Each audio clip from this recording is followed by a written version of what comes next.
Yeah, But we hold it it's closer to magic. me, right? Okay, Do you looks like believe in magic? okay. Twitch is working this week. Yay. Not sure why it didn't last week, but looks like everything's up and running. Cool. I like it. Do you want me to do the countdown? You sure should. All right. You ready, Jesse? Yep. You ready, Justin? Oh yeah, for sure. All right. Three, two. Welcome to Nintendo Dads episode 273, recorded on March 26th, 2020. On tonight's episode, we'll be talking about Nintendo's Direct. It was for real. Animal Crossing is blowing up. Some other third thing. And your questions. Cue the music, Jesse. Yes.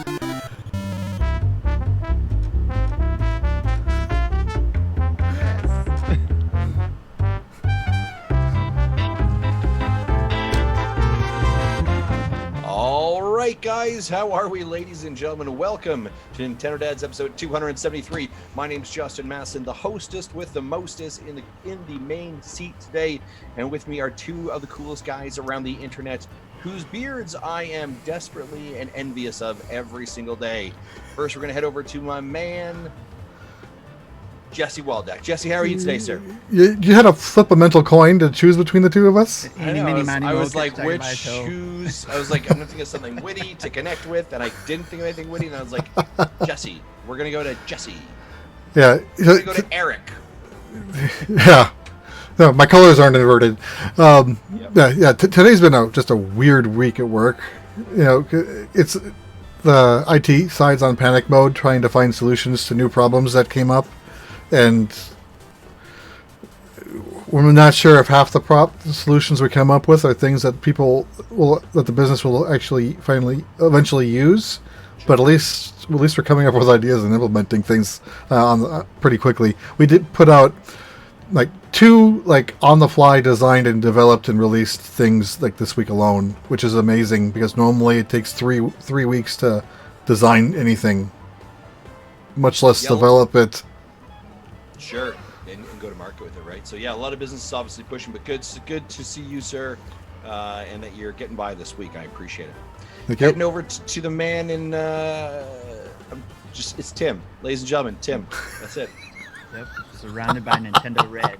I know. I was like, dark side red. I was like, it's Tim. You could go Darth Vader. That's fine. Right, too, there you go. Maybe that's the better way. I was trying to go with Nintendo Red, because of the Nintendo Direct today, which was pretty exciting to drop. Yes. And I'm pumped up. I know some people were looking for something more Nintendo-ish, but we'll talk more about it later. But I'm excited about it. Yeah, we are definitely going to dive a lot more into that as well. So very excited to be here. Folks, here we are. Here's what I'm going to say. I think as Jesse kind of said, it's probably been a crazy week for you. The world is still turning. It is still shifting. It's still moving. Hopefully you get to the next 90 minutes. You can park those worries at the door for a little bit. You can a little bit of escapism. Just put it down and just listen to the smooth, sultry sound of myself and Jesse and Tim.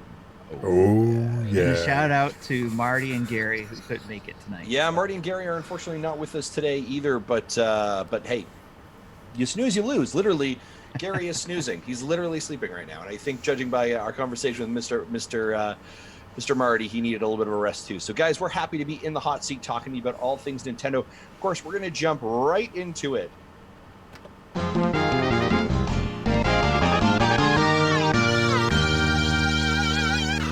And of course, Tim, who is our news brought to us by? Orange Crush. Orange Crush. Darn right it is, right? Orange Crush. Sponsoring. Can you see it? There it is. For those of you that are not magic. watching this live, I now have a green screen and I'm doing backgrounding, but if I move it, it disappears. So I got to put right in front of my face. Brought to you by Orange Crush. So let me tell you this. I think I told you this before. Friday, we decided to have an Orange Crush and Doritos party, right? Where we got people online to play Mario Kart, my friends and family. It was an absolutely amazing experience. We actually had 10 people on a Facebook Messenger group call, turned on their speakers, turned on their microphones, and we just, yelled at each other, played Mario Kart 8, And it was such an awesome way to connect virtually. And we actually had people reach out to us and they're like, of our friends, are we doing that tomorrow too? And they were so excited. So it was so cool. And I was like, man, I wish Nintendo had more like 12 player wireless, like huge multiplayer infrastructure games that you could play together. Right. That's accessible to everyone, right? Because you're like, well, you could play some Smash online and you could do, it's like, well, do you know what I mean? But like Mario Kart, everyone knows Mario Kart, right? Yes. So it was great. But of course, I guess really it's brought to you by our Patreons, right? So yes, they are biggest contributors for this. Patreon.com, absolutely /Nintendo Dads. And for those of you that maybe missed it last week or you're just jumping in, obviously you can support us over Patreon, but interestingly enough, for the next 2 months, it's on us. It's a freebie. You get the 60-day trial for free.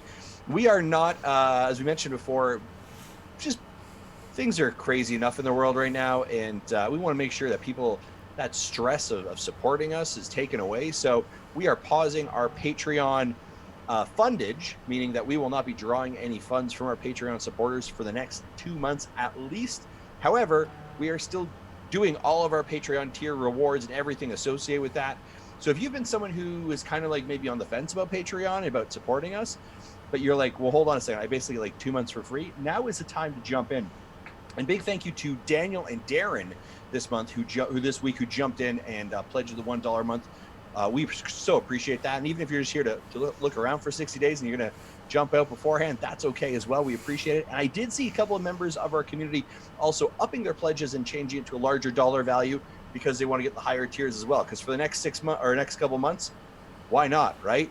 So guys, that is exactly how it is working. So again, thank you so much to the Patreon folk who have been supporting us. Again, we're going to pause the actual funding for 2 months. You still get all your tiers. We're still going to do all that. And before we return the switch back on, we are going to properly communicate that to everyone. So if you need to adjust your tiers or leave, you absolutely can. We totally get that. And I'll say this again. I mentioned last time, if you're a person who's still you're like, that's awesome. I appreciate that you're pausing it, but I still want to financially support you because I love the stuff you do and just want to do it. A couple ways you can do it.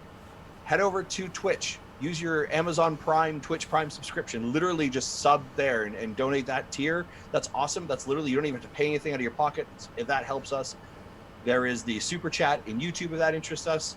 And if you're super crazy, head over to our merch store if you want. Buy a t-shirt. I don't know, whatever. We appreciate that. But again, you don't have to do any of those things. Right. And another idea too, if you're really feeling generous and you want to send that money somewhere, and none of those things Justin mentioned are interesting you could put it aside if you can and save it for when we do our extra life. Darn right. Yep. That's a fantastic one as well. All those are awesome ways if you are so interested in these things, yeah. Well, guys, that is kind of the little housekeeping part of it. I'm excited to jump into this. Let's go. Hype. Guys, something happened today which we weren't sure if it was going to happen, right? Nintendo at 8 a.m. Mountain Standard Time for me, yes, drops a tweet and they're like, hey, there's a Nintendo Direct Mini out. It's available now. Peace out. Kept you guessing. Right? And so now we had heard this rumor a couple weeks ago that there was going to be an Indie Direct last week, which there was, and there was going to be a Direct this week, which we had not had any. Typically they do an announcement on Tuesday, a little bit of hype on Wednesday, and then they release it. This was a surprise drop completely in that we had no upcoming, right? And a lot of people were like, it's not happening. But boom, Nintendo out of nowhere smacks us with this. Again, I sent out a YouTube video earlier this week saying I think we're going to get it this week. I mean, you can almost feel my head getting bigger with how right I was. It showed up. You're welcome. See, I was at the point of saying, I think I said this on Tuesday night. I said, if we don't get a Direct, I will. It wouldn't surprise me if we just saw a press release of here's everything that was going to be in the Direct that we never could get around to making. Because, as we said before, and I think you said it in your video, they have to have said something before the end of the fiscal year. Yeah. Otherwise, the investors are going to get, are going to start acting like the gamers have been since January. Yeah, exactly, right. and so Nintendo gave us. Now, interestingly enough, and I want to kind of ask you guys this question: This is positioned as a Nintendo Direct Mini, and they call it a Mini. This will sound very odd. What makes this a Mini? How is Nintendo qualifying it? I'm thinking it when there is no pre-announcement? Is that determined to be no, because they called things Mini before. I think this is nothing here was like a Nintendo developed AAA game. That was sort of what I was wondering. Bingo. That was okay. Yeah, that was exactly it. And because as I watched it, and we're going to talk about. So yeah, this wasn't a Mario sequel. This wasn't a Zelda sequel. Yeah. Because as I watched, I was like, "These are great games, awesome, excited." But by the end of it, I was like, "We didn't get any Nintendo titles." I was like, Right. "That's that we're not like new titles." Yeah. Right. That was like Yeah, not. there are definitely some things here that are Nintendo published, but not Nintendo developed. Yeah. So. And we even have a new player in the game. Sorry. We'll get to that. Yeah. So, I mean, we've got a ton of stuff that we can kind of list. Where do you guys want to start with this? I guess first thing, Xenoblade Chronicles Definitive Edition finally gets an actual release date. That's going to be May 29th, 2020. This was leaked earlier by, I think, like Amazon Mexico. I had said earlier, too, that I think this is a logical spot for this. This is where we've traditionally seen Nintendo put their kind of some of their ports is typically either the end of May or January. I think those are down kind of months, but this is a little bit of filler in the calendar. But turns out that day is going to be really busy. I know. I was due like, to the new player I was referring to. I know. I was like, is like everything under the sun coming on that day? Now, interestingly enough, they did mention that there is a new epilogue story content that's being added to this. There is also a collector's edition works set that's going to be available in the US. It's like a 250-page art book. And the regions, there are some other pack-ins of information as well. Guys, what did you guys think of Xenoblade Chronicles Future Connected? I guess that's the epilogue, right? Yes. Okay. Yes, the epilogue, and the term they used was cap off the story for the main character there, which I thought was interesting. Yeah, and it looks like they did a pretty decent job on, like kind of getting the... Like they've made some changes too. They mentioned the battle HUD and the menu screens are easier to read and easier to use. There are some music tracks that have been remastered and remixed, right? So overall, they have done a little bit of work to actually kind of bring it up to a. It's not just simple port, right? We've seen that with Nintendo. Right. They don't just port; they do a little bit of additional as well. Are you guys interested in Xenoblade Chronicles Definitive Edition? Not right now for me. No. I've got plenty of other things to play, and those type of games for me, I know they'll take a long, long time, and I still have Fire Emblem I have to, that I want to finish. So, and it took me this long just to finish the other game that we'll talk about later. But for sure. So, yeah. But this will take too long. Yeah, I'm also going to pass on this one. I bought the game twice already and couldn't get past the first few hours. Sure. So I'm like, I'm not going to give it a third try. It does look a lot better than before. Yes. Yeah. It's very appealing, and I am interested, but in this day and age, lately I've had to pick and choose what I'm going to be playing because I know my time is limited. So yeah, for sure. Right after that, they then did a very interesting move, something that we had kind of heard a little bit of rumor of ish. I'm going to use the word ish there. They mentioned or they announced that 2K Games or 2K would be putting some of their classic kind of games that they're really well known for finally coming to Nintendo Switch. And the first one they led off with was the Bioshock Collection. Now, this had been rumored and leaked about 3 months ago. And so in this collection, there's actually 3 games. It's Bioshock Remastered, Bioshock 2 Remastered, and Bioshock Infinite, the Complete Edition. The date on that provided was May 29th. This is a little bit of Jesse was talking about. That's going to be quite a busy day. Pricing of that is actually $49.99. I know Jesse, it says here no price yet. I actually found it on 2K's site. That's $49.99 USD. And they went over some details regarding the cartridge size, space, and that there'll be some updates. After Bioshock, they then before you jump in to that, the physical copy will have all 3 games, and digitally looks according to Nintendo's website, looks like you can buy them separately. Oh, really? So you can definitely buy them Yeah, you can buy them one at a time or pick and choose. Oh, Interesting, So because that may change a decision I was going to make on one of the games. yeah, if they're all available on one cart though, that's pretty cool. Yeah, for sure. I 100% agree on that one. And it's actually, Jesse, if you want to pull it up, it's 2K's website, 2K.com. They have some details if you go in, they have it on their press release. After this, they then followed up with mentioning the Borderlands Legacy Edition. And this is 3 games, which is Borderlands Game of the Year Edition, Borderlands 2, and Borderlands the Sequel. Now, the third game, the most recent one, was The pre-sequel. not announced. The pre-sequel, yeah. Was not announced for it either. So yeah, this looks. Yeah, this I don't know. I was pretty pumped for Borderlands. I have not played Borderlands, but I've always heard good things about Borderlands. So Borderlands definitely interested me. What about you guys? Yes, I've heard a lot of fun things about it, especially from Sean and how him and his wife play that game a lot. Yeah. So it's always been intriguing. But usually shooters scare me because of you usually got to get good in order to keep up Yep. with playing the multiplayer and play it Sure. enough to stay good. Yeah. But still, this one is still on my radar, so I'm interested in it. Yeah. Nice. It's on my wish list. Yeah. I'm familiar with some of the characters through playing Poker Night at the Inventory 2, Yeah. Yes. Yeah. which I don't think is available anymore. I don't know why, but it's a Sure. good game. But yeah, again, it's a shooter. You know me. If Yeah. that game, if That's that not game happening. was part of the package, I would have bought the game just for that. Nice. That's awesome.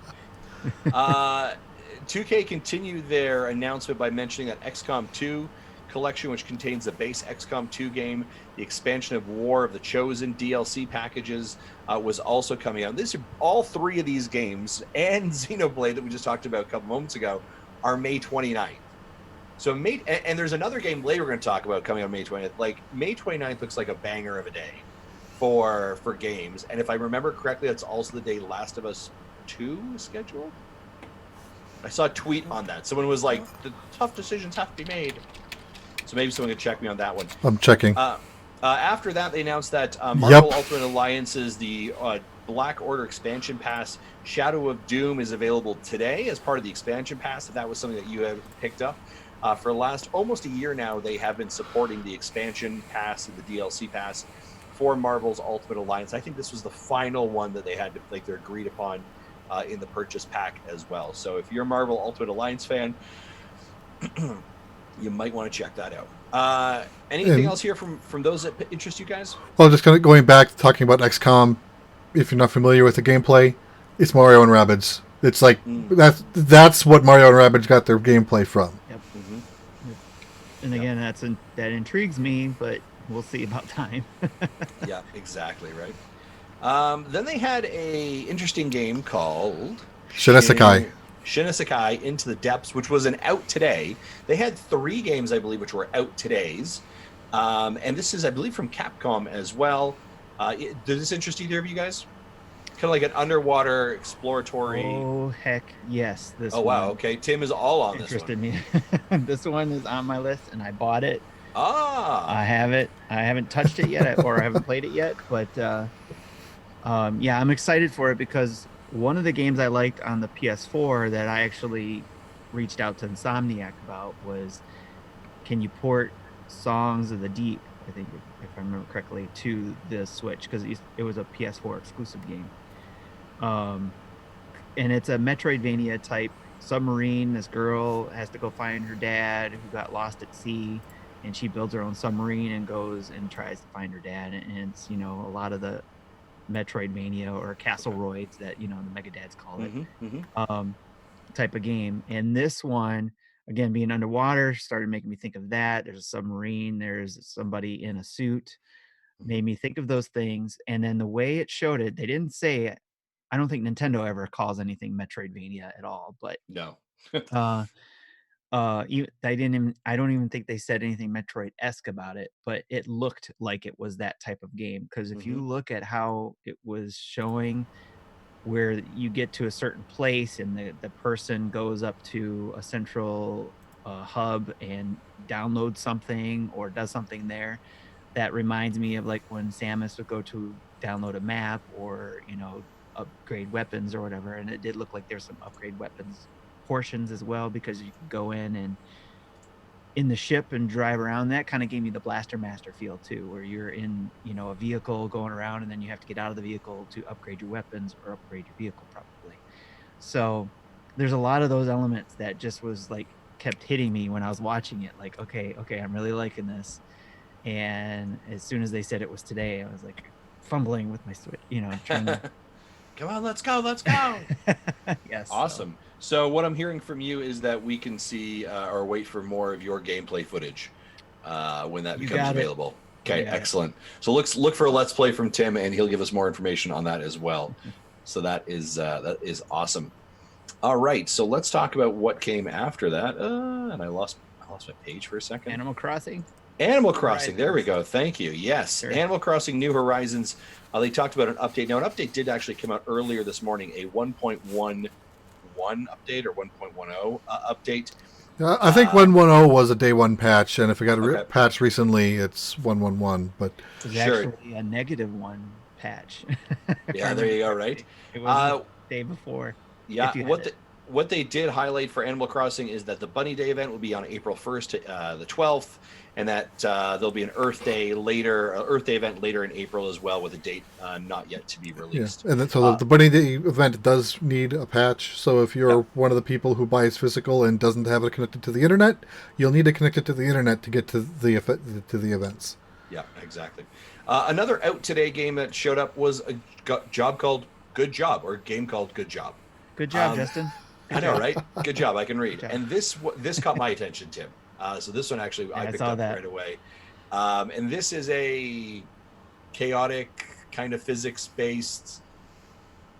I don't know. It just looked interesting. It's actually like you're a maintenance. It was a laugh out loud game. You're a gopher in an office, basically. Yeah, exactly. And I felt like that just set properly with me. This is the first game that I've been interested in from this direct. I picked it up. I haven't had a chance to play it yet, but it's sitting there waiting for me. Yeah. And this one's actually published by Nintendo, much like Stretchers was published by Nintendo. So they're kind of getting these like little kind of quirky couch chaos games. So look for more on that as well. Follow that by next week they had Catherine Full Body. And we got like 2 press releases about this today. Catherine Full Body is definitely for a more mature and older audience. Not I can vouch for that. I played the original on the PS3. Not a kid's game. Yeah, not a kid's game. That's one of the games that I played when the kids were in bed, because that was when my kids were about 8-ish, 10-ish. Yeah. Mm-hmm. Yeah. So this is basically about a gentleman who's struggling between a couple of women and trying to figure out what 3 now. 3, yeah.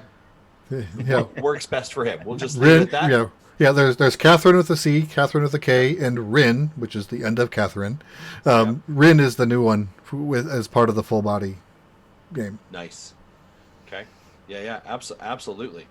Ibisal asks, is it censored? Not censored, but everything is strategically hidden, so you never actually see any bits. There you go. Followed by that, and I think probably appropriate with the fact that we're all in self-isolation, maybe not hitting the gym as much, Nintendo says, hey, make sure you dust off that Ring Fit, because the Ring Fit Adventure gets a free update. And that actually comes out today and adds a new rhythm game mode, an option to have a female voice, and to change the language and in-game voice and more. Regarding the rhythm game, you move the beat of a dozen music tracks from Ring Fit Adventure and a few from popular Nintendo games such as Super Mario Odyssey, Splatoon 2, and Legend of Zelda Breath of the Wild as well. So I thought this was a great update for Ring Fit Adventure. I didn't really think they'd be doing kind of updates, but that was fantastic. The Block Fort says, or sell it if you need cash. It sells for $200 or more on eBay. I know, right? I had someone reach out to me recently. They're like, is it worth it? I was like, yeah, you should definitely pick it up. 200. I got 200. Who's got 200 on it? Yeah, exactly. We got some bidding on the Twitch chat. Yeah, so I thought that was great. I ran my update as well. King's Bounty 2. I know nothing of this game. I've never heard of the original, so this game doesn't interest me. I'm actually even looking through the press release here. It's like King's Bounty. Okay. It's a strategy game, right? A strategery game. Strategery.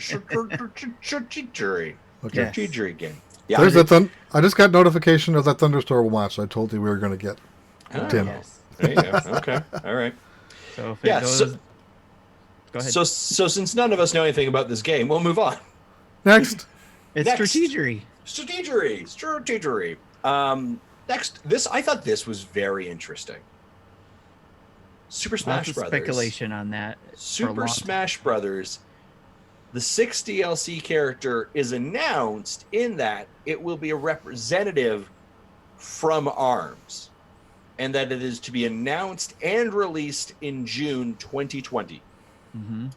This is very interesting because ARMS is a game that they essentially killed about 2 years ago. They've done some updates. They did some things to it. I kept going back to it. It was a really fun game. I really rather enjoyed it. And then it just kind of ended. And we've all talked about, like Springman, I think, was one of the Mii costumes, right? Like there was these kind of like, could a ARMS fighter be coming to Smash? Ladies and gentlemen, indeed there is. And earlier this week, they mentioned there was going to be an online tournament for ARMS as well. So there's this kind of like weird and free play for online. You get to play it for free, the whole game. Exactly. And ARMS game trial is free, available now from today to April 6th for Nintendo Switch Online subscribers. So this is they're kind of resurrecting ARMS. What do you guys think of this?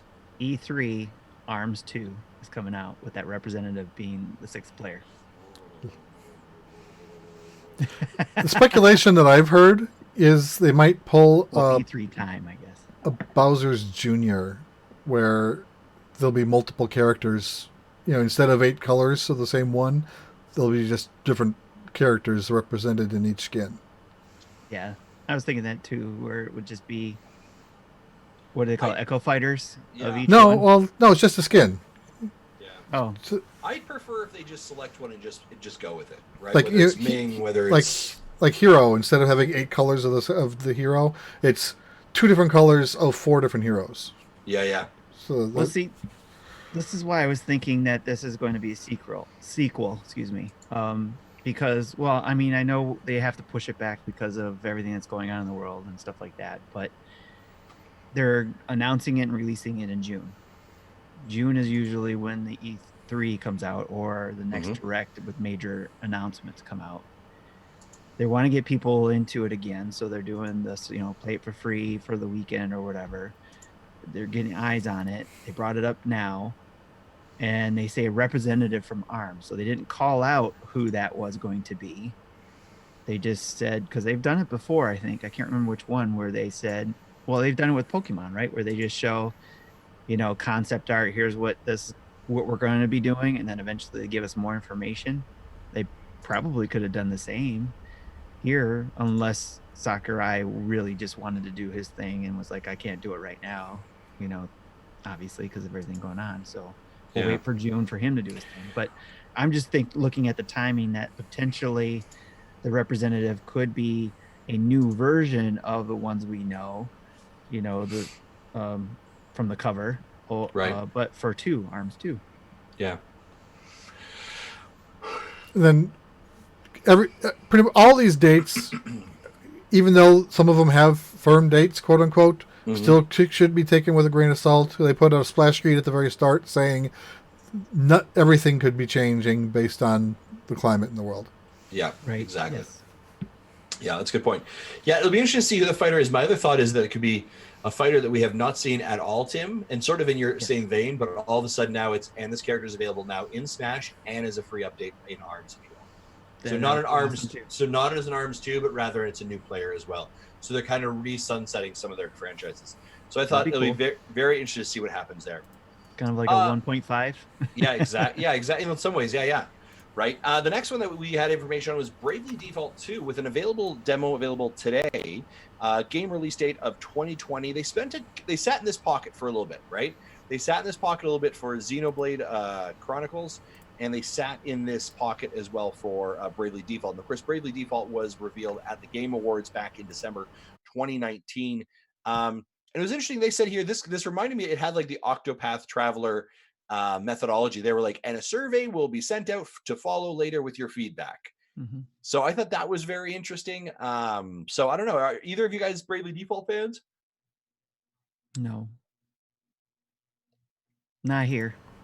Yeah, I'm going to try the demo. I did try the original game, and because it's based around a job system, I I fell out of it really quick, mainly because I had the wrong jobs for the first boss, and I didn't want to switch jobs and then regrind. So That Yep. seems fair. I'll likely not follow through for the same reason, but at least there's a demo so I can give it a try. Okay. Yeah. That's fair. But I have it downloaded again. Also waiting. I might give the demo a try just to get a feel for it. Yeah. No harm, no foul, right? Right. Yeah.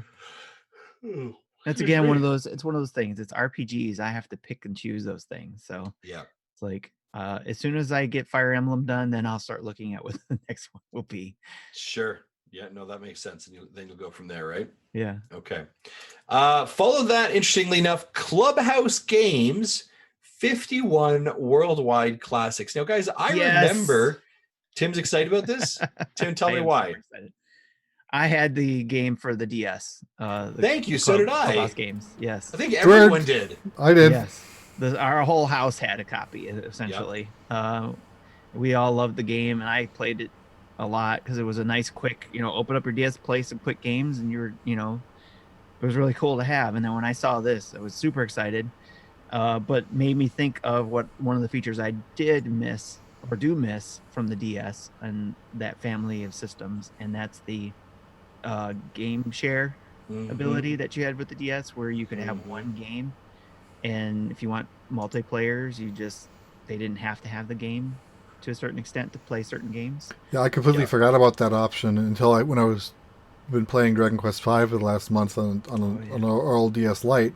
I saw that option on the home screen. I'm like, download play was a thing. Yes. I miss download play. I wish they would bring that back somehow. I don't know if it's possible for the Switch, if it doesn't have the capability or not, but I miss that feature and would love to see it on this particular game, Clubhouse Games. But I do like the fact that it is available, local play and online play for certain games. They did mention that not all the online games, except for certain games, online would be available.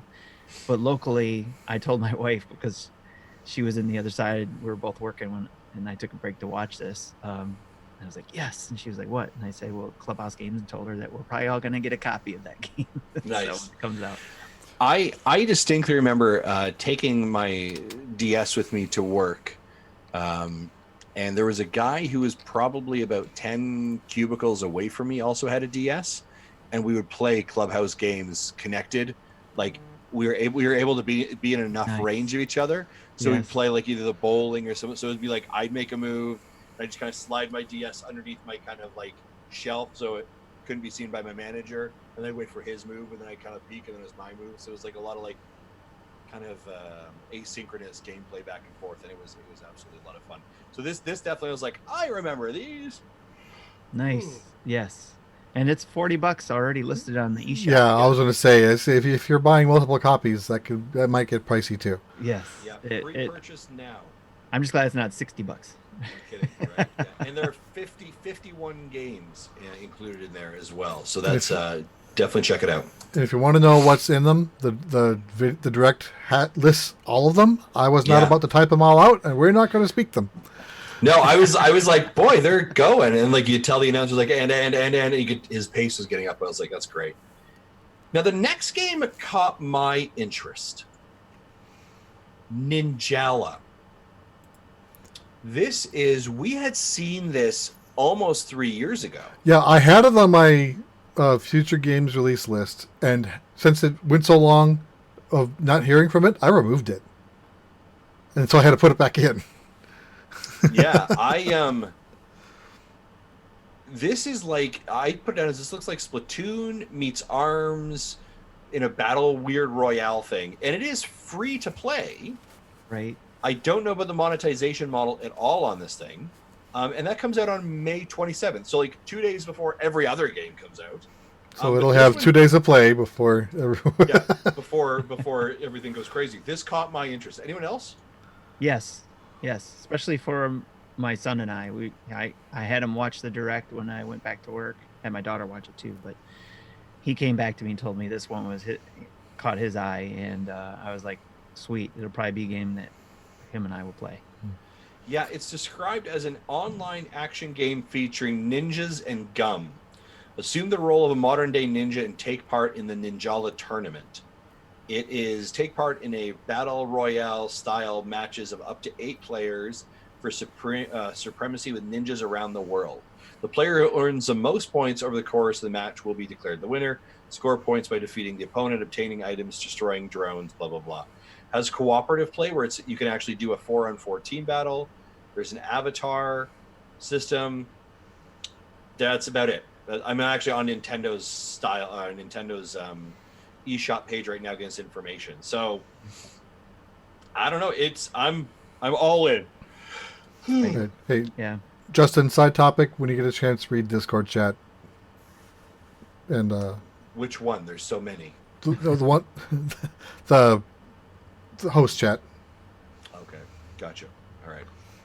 All right. After that, we had some Star Wars stuff. Star Wars Jedi Academy, Star Wars Jedi Knight Jedi Academy, Star Wars Episode 1 Racer, like the pod racer. Yes. Yep. That's going to be interesting. I know a lot of people are probably excited about that. That was one that I didn't get to play, but I knew about. Was one of the cooler games to have for the Nintendo 64. One of those Star Wars games that they're there. I know that's not the Rogue One game or the Rogue game, Rogue Squadron game, excuse me. Trying to get the right name here. The Rogue Squadron game that everybody wants. But this is one of those other ones that a lot of people have nostalgia for. I'm looking forward to see what it is. Is it just a remaster of that game, or is it a brand new game? But I'm very interested, and I'm also interested in the Jedi Academy games, the Jedi Knight games, because I know we had 2 first, and then now this one come out. But I don't have either one yet because I finished the Jedi Order one on the PlayStation and trying to kind of taking a break from that. But I might just ask for those for my birthday in June. So there you go. Nice, I like it. Okay, all right. After that, Panzer, right? Dragon remake, yes. Yeah, that was out today as well. Timed console exclusive, which is cool. All right. I'm excited for that. That one I was actually excited about the last time we saw it introduced. It was actually pretty cool to see this game. I know not a lot of people were hyped for it. They said it looked like they just took it from the Saturn and brought it over.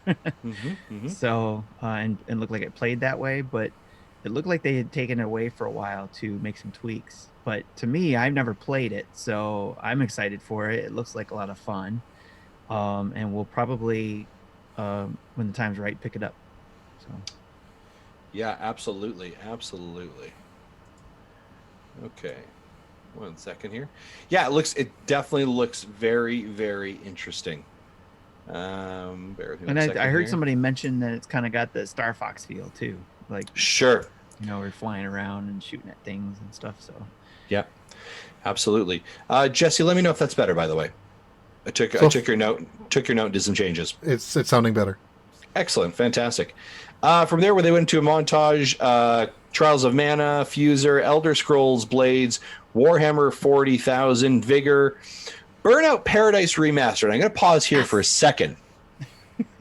Yeah, you're excited, Tim. Tell me why you're excited for this. Oh my gosh, I gasped when I saw this and scared the crap out of my wife because she thought something horrible was happening. Because again, she was on the other side of the wall and she could hear me watching it. I went like that when I saw it.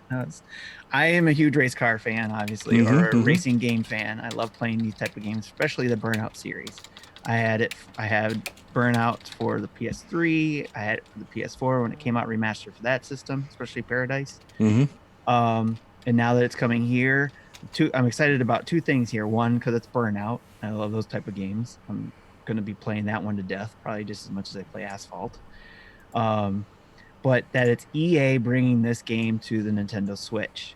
And I actually went on Twitter and not only, posted my 4 top things that I liked from this direct, but I also said thank you to EA for bringing this game to the Switch and hope that they will bring more games like it over because it's EA. I'm hungry for more EA games. I think EA should bring them over, and I think there will be other fans that would love to see them bring more games over. Yeah, this is the one. That was one of the reasons why I was like, hold the phone for a second, right? Because I think we've been quick to penalize or give EA a very hard time for not bringing their games over, and then for this one to come over, I thought was fantastic. So we'll look for your coverage more when that comes out as well, Tim. Yes, a couple sir. of the games as well. We mentioned Saints Row 4 Reelected, The Legend of Heroes, Trails of Cold Steel 3. That just sounds like a mishmash of stuff. Mr. Drillland, Minecraft Dungeons, and then the one more thing. Before you get to the one more thing, let me go back to the for a funny moment here. The Mr. Drillland. Mm-hmm. I got for a brief moment excited that they were bringing Drill Dozer over or a sequel to Drill Dozer because I actually liked Drill Dozer for the Game Boy Advance, and I, quick glance, I was like, Drill Dozer. Oh no, wait, that's something else. So I thought I'd just bring that story over. Oh, that's good. That's good. And then they did and we've got one more thing, and I was like, all right, here we go. And then this was super weird, and it was, hey, Pokemon expansion pass. Don't forget about it. Yeah, don't forget about it. Let's tell you some things about it. And by the way, if you ordered it, here's some sweet gear. Peace. Yeah. They did give more information about how you choose which evolution of Kubfu. I forgot. I didn't write it down. Yeah. It was just the weirdest one more thing. Do you know what I mean? Because we've always been built like one more thing's like the big like what moment. It's a mini. So. I know, and it was a mini, and it was more like a mini. What? What? That doesn't feel right there. Ladies and gentlemen, that was a direct. Guys, what do you think of it? Again, the flow was very well. Mm-hmm. They didn't cut off to let other, faces talk, I guess. And just like the last week's direct, it flowed well.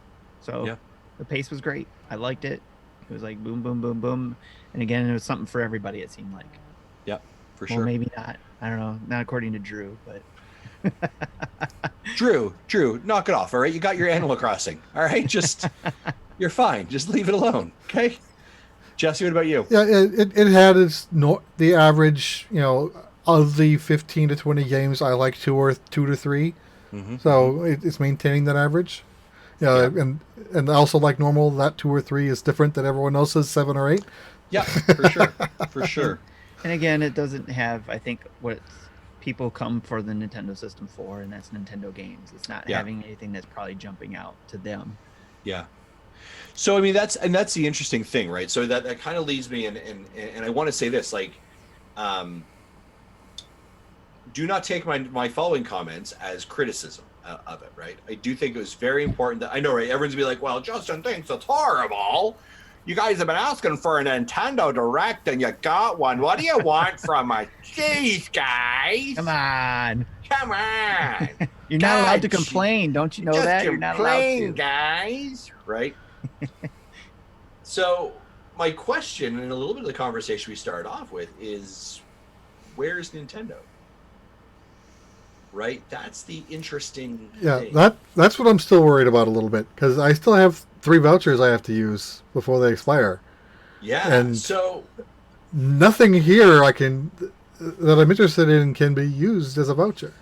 No, right? So I can't remember if I have any left. So I guess the wording mini direct, right? I guess what I'm hoping to hear from Nintendo is what I'm going to call the big direct. Do you know what I mean? Like, all right, so Nintendo, what do you got up your sleeve? Because what you've got here for third parties and what you showed us, like it almost, okay, this almost sounds like a really weird comment, and maybe I just figured it out. Okay. I can tell by the look on your face that you were literally figuring it out as you're talking. Follow along. Follow along on a journey with me, will you? Yes. Last week was about indies. This week was really about third parties. Next week is about the show. Oh no, you're talking crazy talk You, now. are we still thinking before the 31st fiscal I don't year know. end, No, or I don't. top It of, could be, of April? could be top of April. I don't like. It's almost like you're layering a cake. Here's your indies. Here's your third parties. Here's your mainstay, right? As opposed to like one boom. Because I mean, if they put in maybe their content, this direct might have been 40 or 50 minutes, and that's too big. Do you know what I mean? Again, I'm crazy talk here, but my question is, where is Nintendo? Right? Where is, because here's the thing. Typically, we would have a June game. Last year, it was Mario Maker. The year before it, it was Mario Tennis. The year before that, it was ARMS. There's always something in that June slot from Nintendo, which is kind of a big game for them, and we have got nothing. Traditionally, we would see a third-party a port around May. That's where we had Donkey Kong Tropical Freeze, right? So these things align. So I'm just curious, right? Or do they now go quiet? Do they go quiet now? We don't hear anything from them again until E3, right? Like, it's fascinating to see what they're doing. I'm excited about it as a fan. I think it's interesting stuff to watch. But I would love to see like, what has Nintendo actually got up their sleeve? Yeah, I know I need to look up when mine expire. I think one might expire in June and two expire in July. I need to. You might. I don't know if you can transfer those things or gift them to anyone, but you may be having to gift some of those to people. Or buy Tropical Freeze or something that I didn't really want. Yeah, exactly. And so I set a DK game on purpose. Yeah, I noticed that. Thank you. I really hate you so much. I am sure that the Twitch chat is lighting me up for speculating there might be a direct next week as well. I don't blame you for thinking that. I mean, because the layering, and it's exciting to think about. But so there's another side of that coin, right? It's that they could be just getting ready for the next big thing, which is going to be late May, early June, whatever. Correct. They could absolutely hold off till then, right? And I mean, I think we've got this was 200 days before a direct, right? And again, if you're like, oh, they're complaining about a direct again, it's a business speculation. It's an interesting thing. I love the fact we got today. I love the fact it's a surprise drop. The games in it, like there are like 6 games in here that I want and I'm interested in, so I'm happy that I got tons of play. But it's it's an interesting communication beat. That's what fascinates me from business. It's interesting, their communication of what's happening and how it's changing. That still goes with your discussion about the fiscal year, or the fiscal year thing. So that they want to get out these things to show their people that we're doing something, and to that week to say, here, you got the indies, we've got the third parties, and then if next week they say, boom, here's a direct about X game, or these 3 games coming up, or whatever it may be, then I think that would probably make a lot of those people happy. Yeah, I mean, I would think going into an investors meeting at the end of April and saying, and then being like, so what games do you have, right? Where are your IPs, where are your sales coming from, right? Because like if you're hosting Borderlands, you're getting some of that money, but most of that money is going back to 2K. So where's your income coming from? Right? And okay, well, you're like, well, it's coming from console sales. And you're like, okay, well, what drives console sales? Well, software typically drives console sales. Cool. So what software do you have? Do you know what I mean? Like, it's kind of this like, Google's still trying to figure that one out. Yeah, right. And Nintendo is a company that has done this long enough to know how things work. Yeah. Do you know what I mean? And it's also not. It's not that they've run out of IPs. It's not that they don't have the capacity to work on stuff. Do you know what I mean? Like, you ain't doing nothing with a 3DS. Do you remember that was the deal? You have basically you have double teaming, right? Like, so they have something up their sleeve. Do you know what I mean? Yeah, and that's what we talked about before, right? I think there is something up their sleeve. Yep. And the timing is going to be, I think, has to do with the competitive nature. Even though we want to see Nintendo, Sony, and Microsoft, and now the other players, Stadia and Amazon, when they come and bring their Yep. stuff, Apple's now a competitor, all these things but the biggest one, Sony, Microsoft, that they're not really doing much right now other than getting ready to ramp up their console launch. So maybe Nintendo is holding back to prepare for that. Business strategy wise, for us as fans, frustrate us because we want keep this monthly games coming, even though we don't have the time to play them. No, like I'm also the very like, let's also be very honest. I was like, all right, cool. Yes. Cool. Like nothing until May. I'm all right with this. I need a break. We all need that, right? I want to answer a couple questions here. Joe Hansen says the break in releases will still give me a chance to replay the Dragon Quest games I have in my backlog and stuff. Yeah, exactly. I've got it's not like I have a lack of games, right? Fire Emblem. And again, this is not from a where are the games? Greedy, I want more. You're not giving me enough. My conversation is coming from business perspective. It's coming from communication. It's coming from that perspective. I find that fascinating, right? And then as a fan, I do want to be like, guys, I love your mainstream games. Like, what's going on? Hey, so that's what I want. I want to answer some questions here. Joe Hansen says Xenoblade is essentially a Nintendo title. 100%, you're right, Joe. It is. And that's their May port that you're expecting. Totally, I understand that. A lot of that work's done. Do you know what I mean? Like that wasn't that. I mean, sure, it takes time and effort to remaster and remix and to port, but like that's not a from the ground. That's not a from scratch. That's a port. The frame was there. Again, by the way, does that count? Does that count as a 3DS port? Because it was a 3DS game.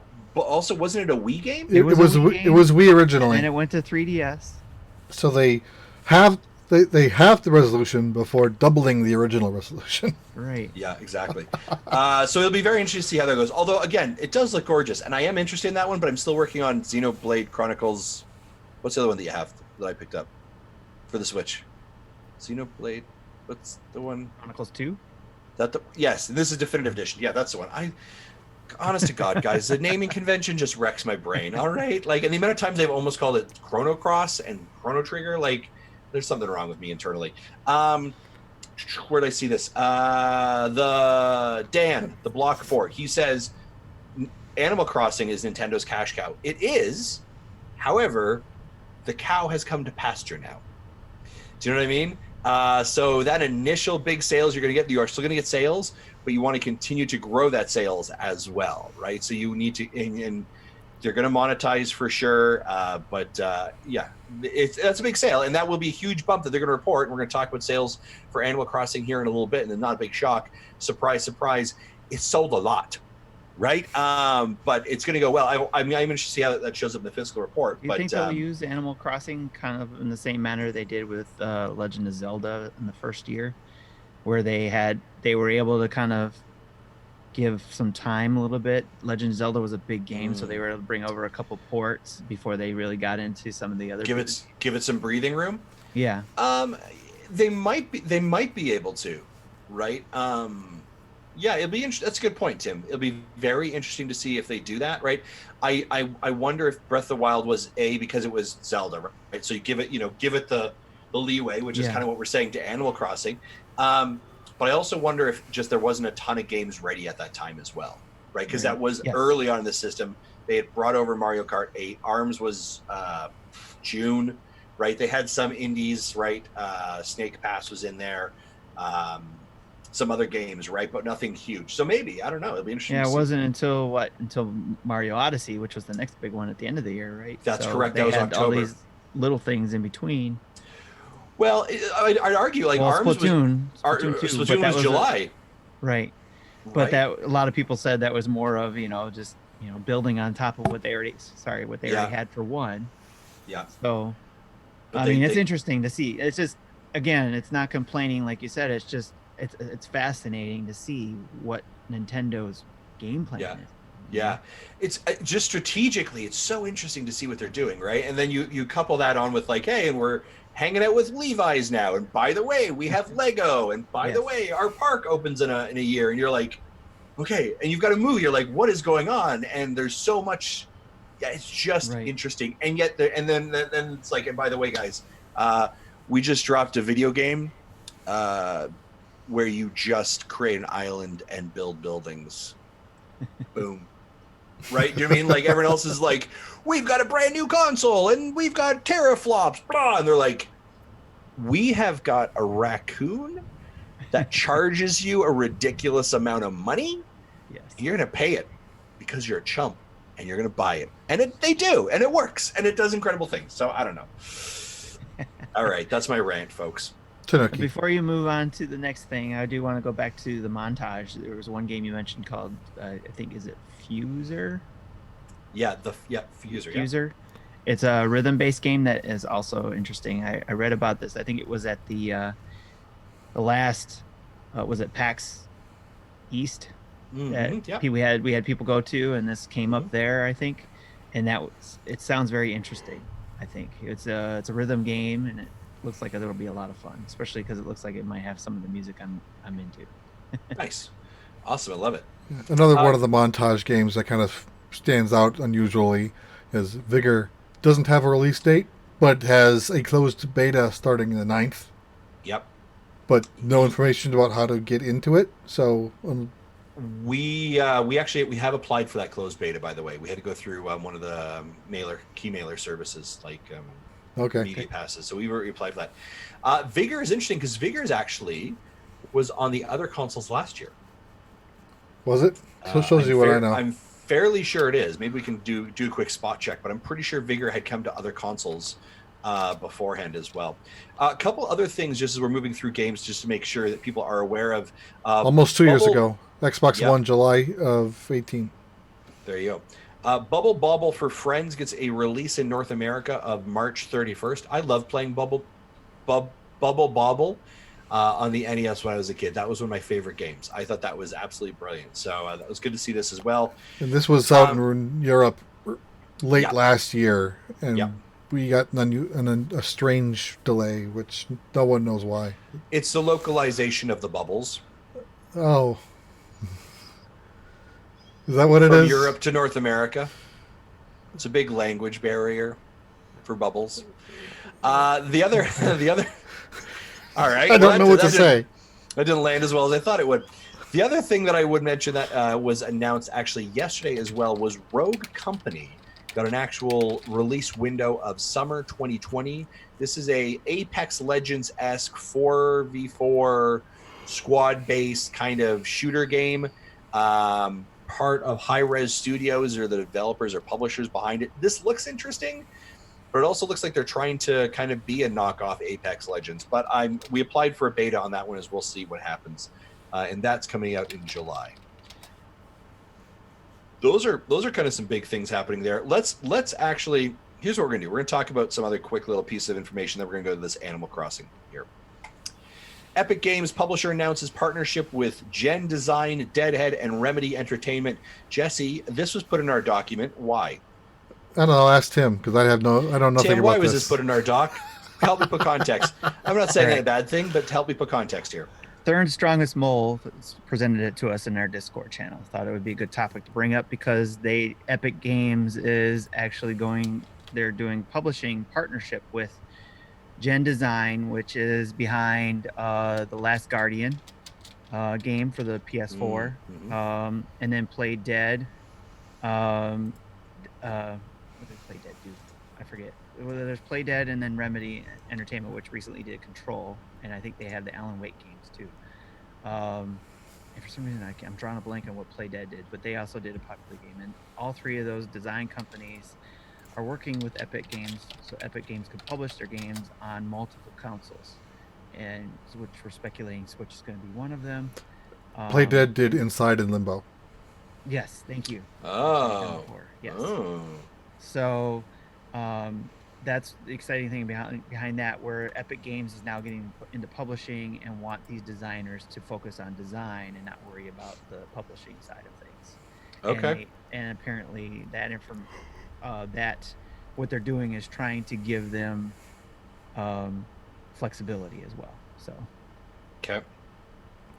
There's a pretty good video on that too. So if anybody's interested, just go look up the Epic Games publishing announcement. There's a pretty cool video on it. Okay, very cool. That is awesome. That'll be interesting. You know, Epic has been getting into more and more kind of we're seeing their stamp on more and more games as kind of a platform to support. So I think that's interesting. Epic also recently purchased Psyonix, didn't they? The folks behind Rocket League. I shouldn't say recently. I think it was like a year ago. Pretty sure. Might want to check that one. Someone check me on that. Someone in the chat, keep me honest. Actually, no. Yeah, guys, Justin's full of it. And I'm pretty sure they bought Rocket League for a boat ton of cash. Cool. Couple other pieces of information. Epic buys Rocket League developer Psyonix. That was an article in May 2019. May of 2019. Did I not just say like a year ago? Do you have like a buzzer that's like Justin was right, Justin was right, Justin was right? This is probably the closest I have. Hot take! Although in all honesty, though, I do think you need to actually capture that Justin was right, Justin was right, Justin was right, and put that on a soundboard, because you're going to be hitting that button all of 2020. You know what I'm saying? Every single time. I'll think about it. You should do it. Okay, a couple other pieces of information. Speaking of sales, I'm always interested in this. In Japan, Japan sells more Nintendo Switch units than they sold Wii units. So that's good. Yay, Japan. Yeah, I was surprised that happened so fast. Because worldwide it was like 101 million. Crazy. But the Wii, I could be wrong, I think wasn't as popular though in Japan as it was in the US and the UK. So I mean, it's still I didn't realize it was that not popular. Right. Well, I don't know if it was that bad, but just this is the time when mobile gaming starting to be a thing, and console gaming has been on the decline in Japan. Yeah. And we saw this going further into the Wii U era, obviously, which is one of the things that led to the Switch. Yeah, for sure. So those are good things. Speaking of sales, I want to sit in this pocket. Guys, did you know a little game came out this last Friday that has sold a lot? It sold a few units. Sold a few units. If only I could think of what that game was called. I don't know. Yeah. What is it called? All right. Well, ladies and gentlemen, what of course I'm talking about here is Animal Crossing New Horizons. And I'm taking this information from The Verge. And Imbecile says Doom Eternal. Doom Eternal. Thank you. There we go. Always quick. Thank you, Imbecile. Doom Crossing. Although apparently for a while there, both Animal Crossing and Doom Eternal, from what I understand, was actually receiving the same ratings. Or not same ratings, I apologize. Not ratings. Score. Metacritic score. I apologize. Animal Crossing, imagine mature. That? I know. I did see some images though. People were like, they made it like super dark. Like it was like I think it looked hilarious. I think Kotaku has an article on that. You should take a look at it. Basically, it's Animal Crossing, but everything is looks like murder a mystery type thing. Yeah, I was like, that's amazing. So Animal Crossing New Horizons, I'm taking this from The Verge, which is going to reference Famitsu here in a couple moments, is on track to become one of the best-selling video games of all time in Japan, according to the sales figures released by Famitsu. The game managed to sell 1.88 million physical copies in its opening 3 days in Nintendo's home market, a number far bigger than any other Switch game or Animal Crossing game to date. Famitsu does not track digital sales, so the actual number could be significantly higher. Especially with what's going on. Yeah, especially with what's going on, and especially I think, and here's the thing, like I had a conversation, and I guess if you're in our chat, maybe help participate here, folks. This is why I love our chat. If you are in our chat right now, let me know, did you buy Animal Crossing, and did you buy it physically or digitally? Okay, physically or digitally. If you bought Animal Crossing, let us know in the chat right now, just to do a quick little count here. This seems like a game that a lot of people are buying digitally because it's a game that you're always going back to. You know what I mean? Like you don't be swapping that cartridge out all the time because there's so much to go into it. I thought this is interesting, and this is why I cannot wait to see these sales numbers in April. Because if this is what they did in Japan, in physical, in 3 days, I think this game could be cracking nearly the 10 million mark potentially in the 11 days it has to sell. Yeah, I originally said I Worldwide. didn't think it was going to be that high in less than 2 weeks. Yep. Like, I didn't think it was going to pass Pokemon 16 million, that it had 6 weeks to do. Yep. 16 million is probably still a push, but it's going to get closer than I thought. I was thinking at least breaking top 10, which is Yeah. 6 million. Yeah, for sure. Right. Like, yeah, maybe my guess here for 10 million in that first 10 days is absurd, but I bet you it's somewhere between 6 and 8 million. We're going to see them report out. Just looking at the quick commentary here. Let's see here. Can you grab some of that there? Ebicel, physical. Nick, the Fort Block Fort says Nick bought one of each. Of course he did. Antonio says he bought digitally. Joe, physical. I love physical. Okay. Remember, Bobby bought 4. So Yeah. Well, Bobby doesn't. One for each of his Switches, almost. Probably something like that. right? And I think he was giving one away too, or something. Yeah. Like that. So this game has sold and the interesting part was Friday when it became live. Friday through all the way, I would even argue up until like yesterday, my Twitter feed, if we scrolled through like Nintendo Dad's Twitter feed, not what we're posting, but who we follow, it was all Animal Crossing. Like, or if you even see the friends you follow, it's a tremendous line of all, Animal Crossing players. And I don't know about you guys, like going online, like, you've got your little icon in the left-hand corner, and there's like, hey, players are online. And like my number count is like, I saw it last week, and it was on Friday and Saturday, and it was 8 a.m. in the morning, and I turned the Switch on, and it's 41 people are online right now. I've got 25 right now. 41 of my friends are online right now, and I went through it. It's like Animal Crossing, Picto Chat, and I was like, oh, there's Jesse. Awesome. Let's keep going through. So this game, I think, has just got the world on fire, and I think maybe it's the timing. Maybe it's what's going on in the world. Maybe this is like that just pure, simple escapism. Animal Crossing, all across 25 people on here. Yeah, like, so I don't know what to say. It's just good. All this planets aligned essentially for this game, because it is, I think, a great game for when you're stuck inside, right? And you can't go outside. Well, you can go outside, but you can't mingle with anybody right now. But it's like, it's the hot topic. Everybody's talking about it. Bobby made a good point, I think, in one of his shows, that he says it's going to be interesting to see the fallout of it. A lot of people are hyped for it right now. Yeah. What's going to happen in a few weeks from all that hype? We're going to see the real people who are going to stick with this for the year. Yeah. To see each season go through, and then obviously you're going to have your hardcore Animal Crossing players who just keep playing it, years on end until the next one comes out. So it's going to be really cool. And I think those numbers we're looking at too, I think even Nintendo show, they were talking about it, where Pat and Bobby were both talking about it, and Pat was like, it's going to be 10 million, and I think Bobby was also around the 7 million mark where you are. So it's going to be interesting to see what happens in this time frame, especially within this last few days of this fiscal quarter. And I don't remember who reported it, but fiscal year. Someone said that in Europe, the physical sales outsold New Leaf's physical sales in the same time period by 3.5 times. Yes, I read that as well. So it's just landing. It's just landing really well. And again, I don't know whether it's the fact the game is awesome. Like, I think there's a lot of factors that contribute. The game's really good. It's the first one on mainstream. There's like passionate fans, and then again, I hate to keep coming back to it, the world that we currently are in right now.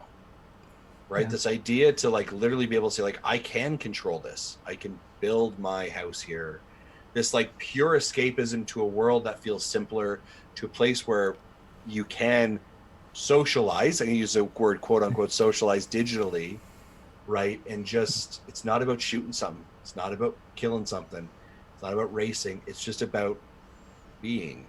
And it's one of those games too where I've seen it said a lot in those Twitter feeds and in my own even, or people I follow where, or even in our Discord where they're like, "Hey, my spouse is talking about wanting to get a light in this game so they can play their own island or whatever."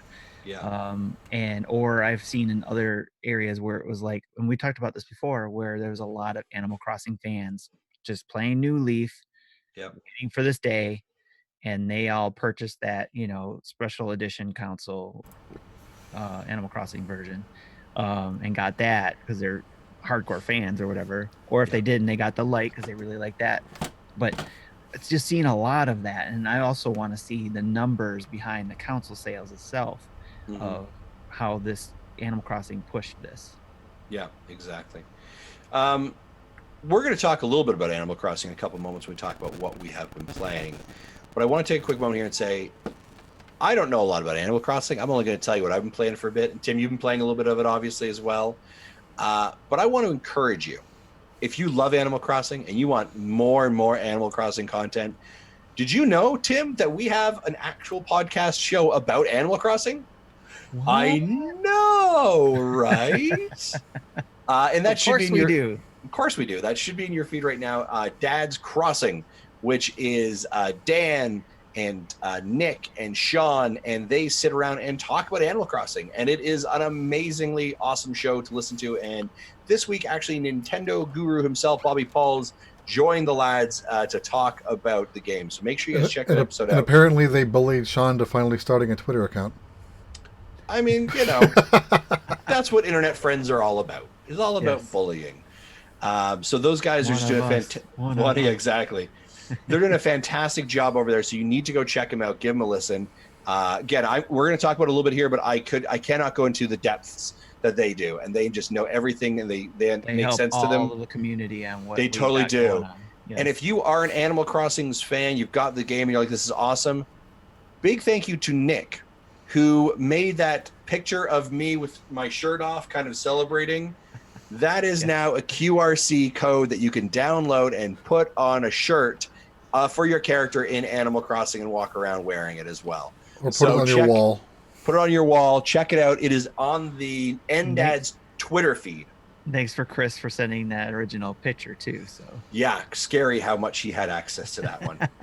It's really bothering me actually. Yeah, exactly. So Dad's Crossing. Oh, Dad's Crossing, not singular. Dad's. Singular. Okay, Dad Crossing. Dad Crossing. Sorry, I'm getting yelled at here in the chat. Well, it's not just you. He's yelling at everyone who said it wrong. Yeah, exactly. Sorry, Dan. I apologize. My bad. Yeah. Well, there's multiple dads on the show, so I'm going to say Dad's Crossing. Yeah. I think the file name I have of the logo is called Dad's Crossing logo. So I should probably fix that. Probably before we get in more trouble from the guys. But they're doing fantastic, those guys. Make sure to check them out. And I just love how passionate they are. And if you ever have a question about Animal Crossing or you don't know where to start, hit up any of those guys. And they are happy to try and walk you through it and explain it to you. And they don't make you feel stupid, which is awesome. Ibixel asks if we say Lego with an S. Legos. Go play with your Legos. Dinner's table. Nintendo dads. All right, moving on. Okay, folks. Not a lot of rumors. We covered some of the stuff that was in. By the way. Oh my gosh, the folks that helped out in the Patreon and some voting for what we wanted to talk about today. You guys helped us to dictate what we're going to talk about today. So we did spend a fair bit of our time talking about the direct reaction. Of course, Animal Crossing sales. I'll talk about impressions here in a couple moments as well. So guys, thank you very much for everyone who votes to kind of help us direct our show topic as well. Speaking of what we've been playing, let's talk about what we've been playing, shall we?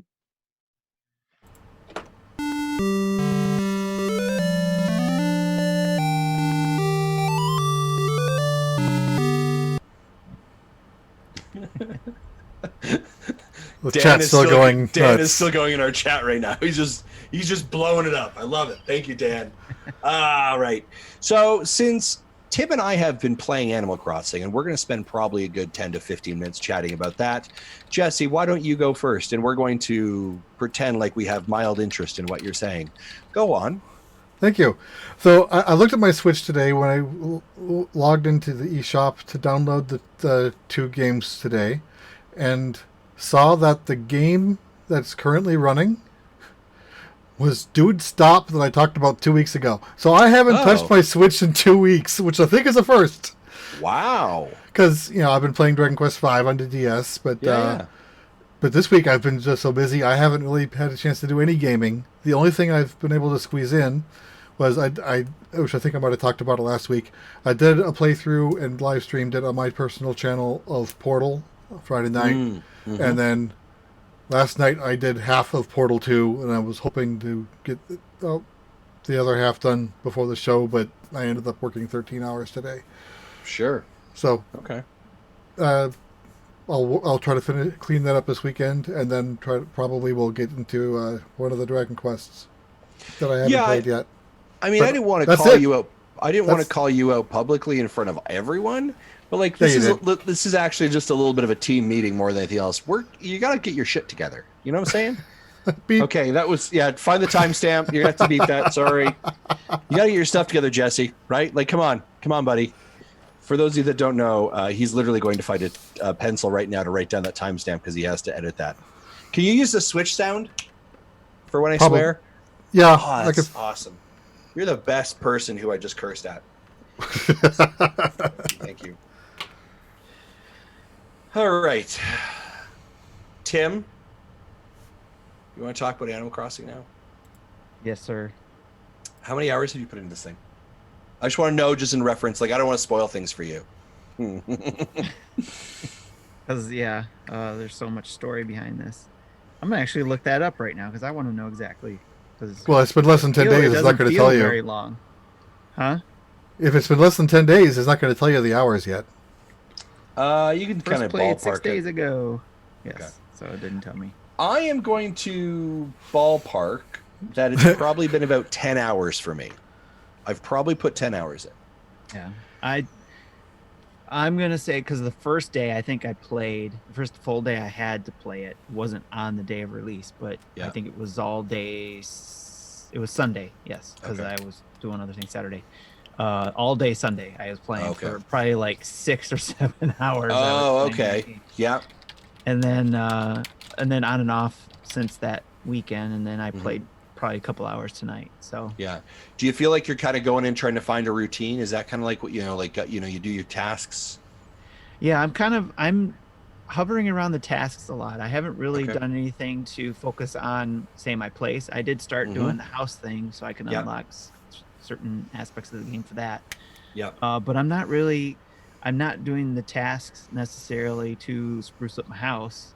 Yeah. Although I'm adding things as I find them or get them to it, but that's going to come later as I've collected everything, or maybe I found what I want to design for. But right now it's more of I want to find the things to plant more fruits. I want to go visit the other islands so I can get the Yeah. fruits I don't have. Right.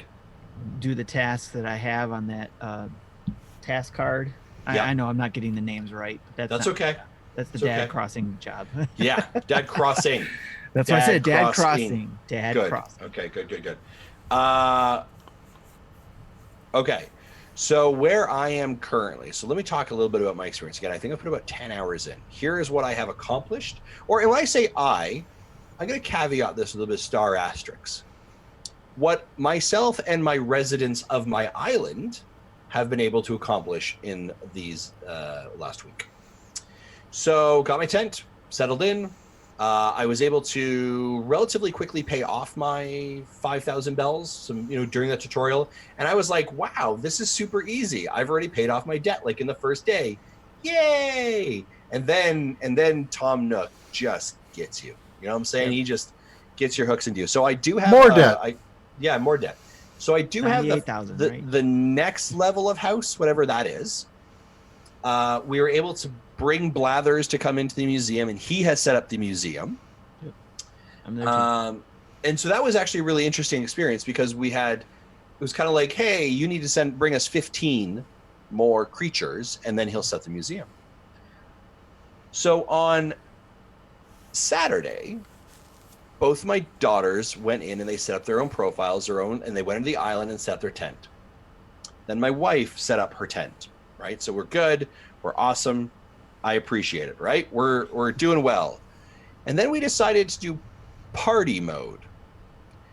And party mode has become the worst family experience I may have ever had in my entire life. Fundamentally, party mode makes sense to me. We all go around, we all chop things, we all pull things, and it all goes in the recycling bin. And then if we all come back to it at the after we're done, we can swap turns back and forth. You grab what you need, we're all happy. It's kind of like group resourcing. All right, fantastic premise. Except Does for it when turn you have into an FFA fest? a 9-year-old, and an 11-year-old who's like, I need this, I want to do this, I need to go craft this right now, blah. And you're like, no, that's not what we're doing. Like, we had to set down rules. So we're like, okay, fine, we get the crafting done. I was like, okay, because there's a family event. I was like, okay, it's cool, it's fine. The kids are really enjoying it. We're great. And it was getting them involved. So the next morning, get up, and the Switch is gone. Oh. And my daughter has gotten up very early in the morning and has been playing Animal Crossing for what I believe was at least 2 hours.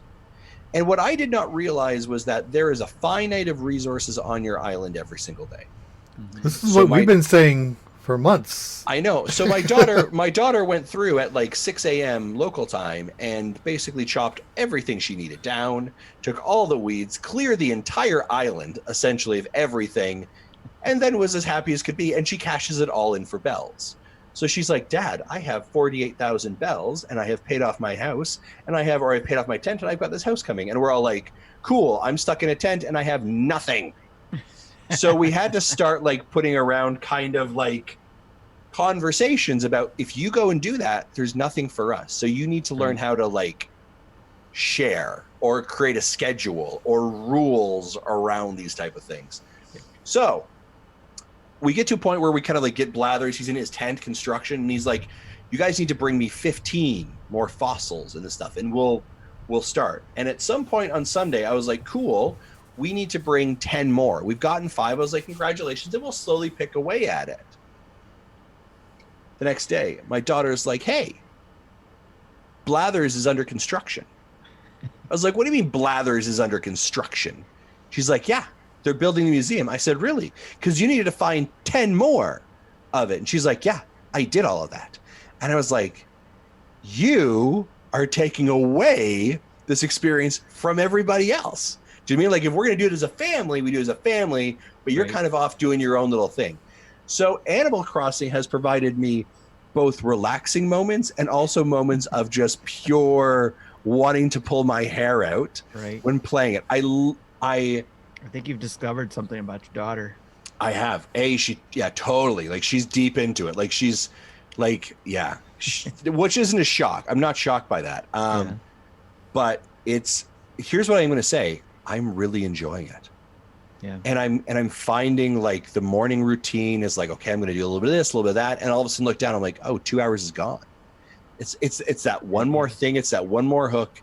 And I'm not really designing a lot right now. I'm like, I'm catching this. And by the way, I found a message. And by the way, I'm collecting this. And I'm expanding my pocket. So now I have everything. And now I have storage in my house. I'm going to put things there. And so there's all these little bits and bobs that go with it. But like, it's so zen. It's so relaxing. Yeah. I'm enjoying every moment of it. But then I also love that like my experience is very different than probably your experience. Yeah, mine is more single player experience. Okay. Since my son traded in his Switch earlier or last year, what was it really? He's traded it in, so we don't have a dock on the main TV anymore. So it's my dock is here next to the PC for recording. So I haven't got another dock yet, and so it's not as easy just to go up there and do the family thing. So it's mainly just been me playing it. So it's been a single player experience, and I've been enjoying it because of those reasons. Like, very relaxing. I can see why people get into Animal Crossing for that reason, or even Stardew Valley for that matter, if you want to think of it that way, because that's what my wife is into. Actually still into that, and she's like, I don't need Animal Crossing right now, so, which is weird. My wife she started with Jody, a little bit after playing Animal Crossing, after we had the kids harvesting festival resourcing thing. I was like, okay, the kids are off to bed. I was like, why don't you play for a bit? So she's playing for a bit because she's like, I can't go much further because all the resources are gone. I was like, all right, fair enough. So the next day I was like, do you want to play some Animal Crossing? Like, do you want to try it? She's like, no, I'm going back to Stardew Valley. And I was like, so maybe when the kids have kind of gone off their high, I was going to say, is that because of the kids? That's because of the kids completely. Like, she was like, at one point when we were doing the party thing, she's like, I don't want to play with you guys. She's like, you're not making it fun, right? It's about all of us collectively, but you over there, you want to go make a axe. You over there, you want to go paint your house or put a picture up in your house. We're like, no, that's not what we're doing right now. So it's kind of been this communication thing. The other part of it I find is like, because I have 4 residents, when I'm getting stuff in the morning, I'm like, I shouldn't get everything. I should just grab a couple things and I'll leave it just in case they decide to come and do something. So like, I'm thinking of that way. Ebisol asks in the chat, who is the island rep? I am the island rep, Ebisol. I set myself up. When I came in, I set everything up so they didn't have to do any of that. They just had to come in and set their profile. So that there may be something in there. And she did drop down a tree. So that was legitimate. So yeah, maybe I did something wrong. I am going to ask the chat though, very quickly, or maybe you'll know, Tim. Has Gulliver shown up on your shores yet? Washed up? Yep. And his cell phone is broken? Yes, and I found all the parts. Okay, I have 4 of the 5 parts, and the last one is driving me bonkers. Are they all on the same shore beach he showed up on? No. Okay, so they're all on the beach around the entire island? Yes.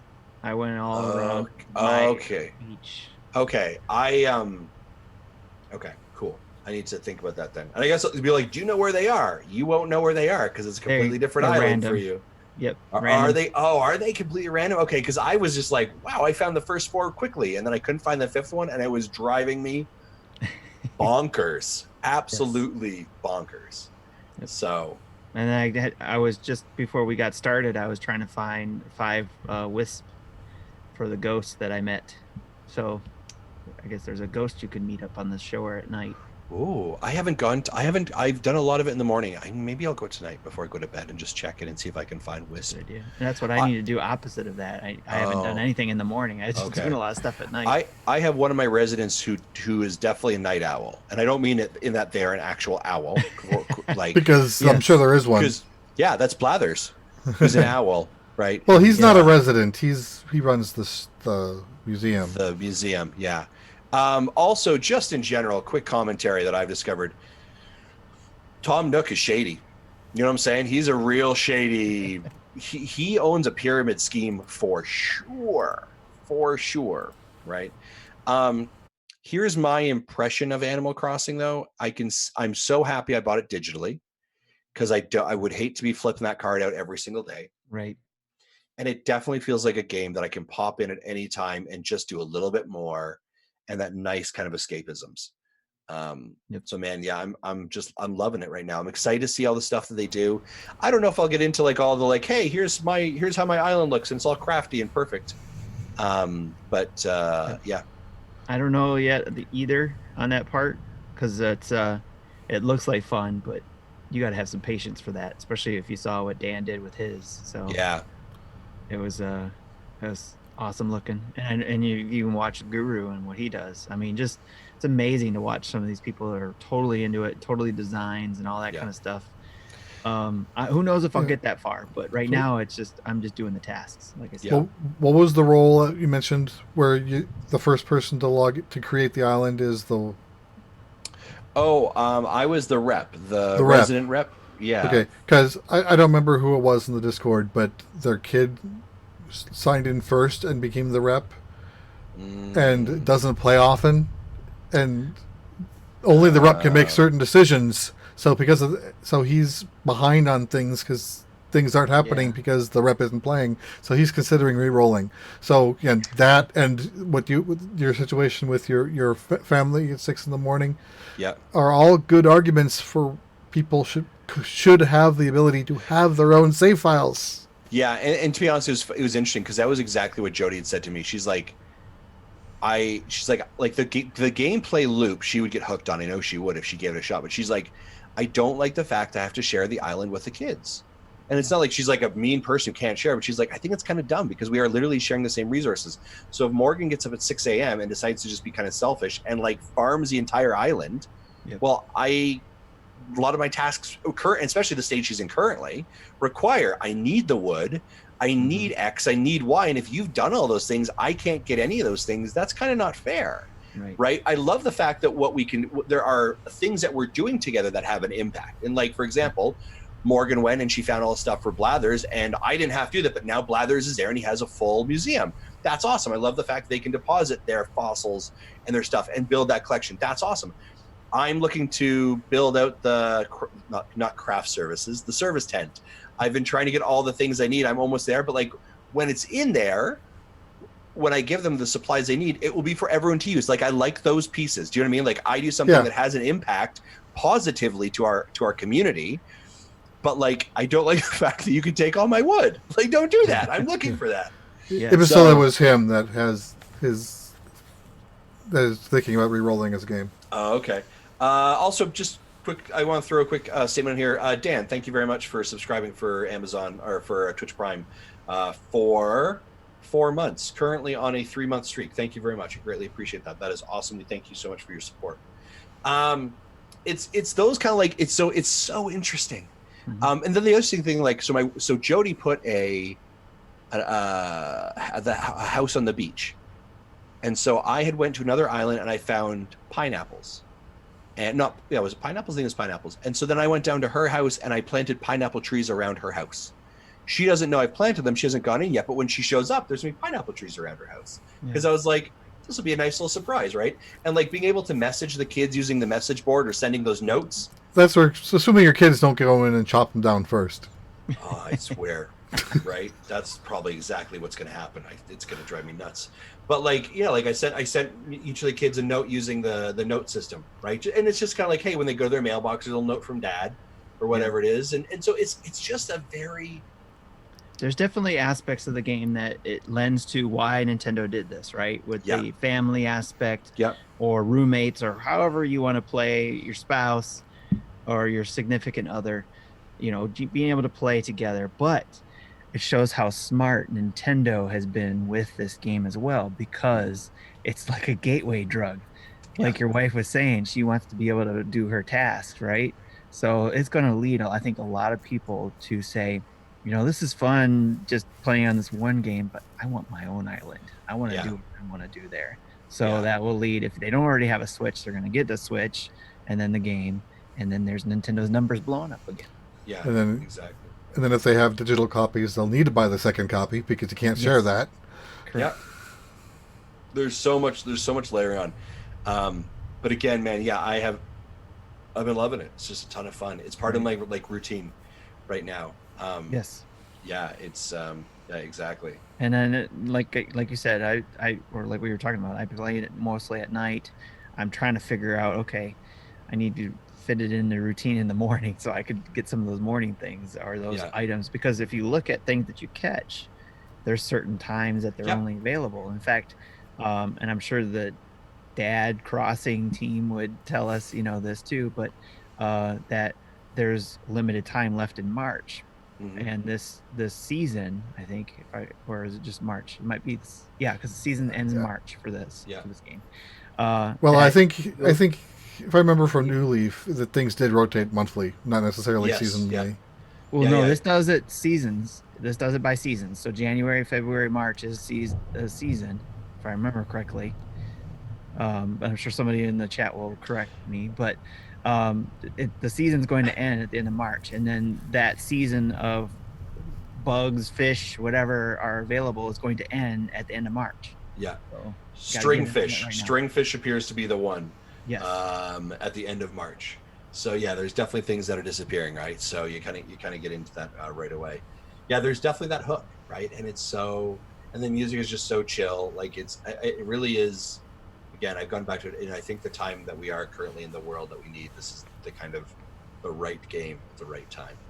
I would also say this as well. If you are a newcomer to Animal Crossing, like I was, and I had not played anything, There were some fantastic videos out on places like IGN or Game Explain. They're like top 10 things that you need to know about Animal Crossing, or top 10 things they don't tell you, or here's how to do X, here's how to do Y. Of course, the Dad Crossings will cover a lot of that information, and our good friend Bobby, the Nintendo Guru, has videos on his channel. There's a lot of content out there, so you shouldn't feel overwhelmed if you're a newcomer like I am. And the other great part about it is it's a game that it's at your own pace. Do you know what I mean?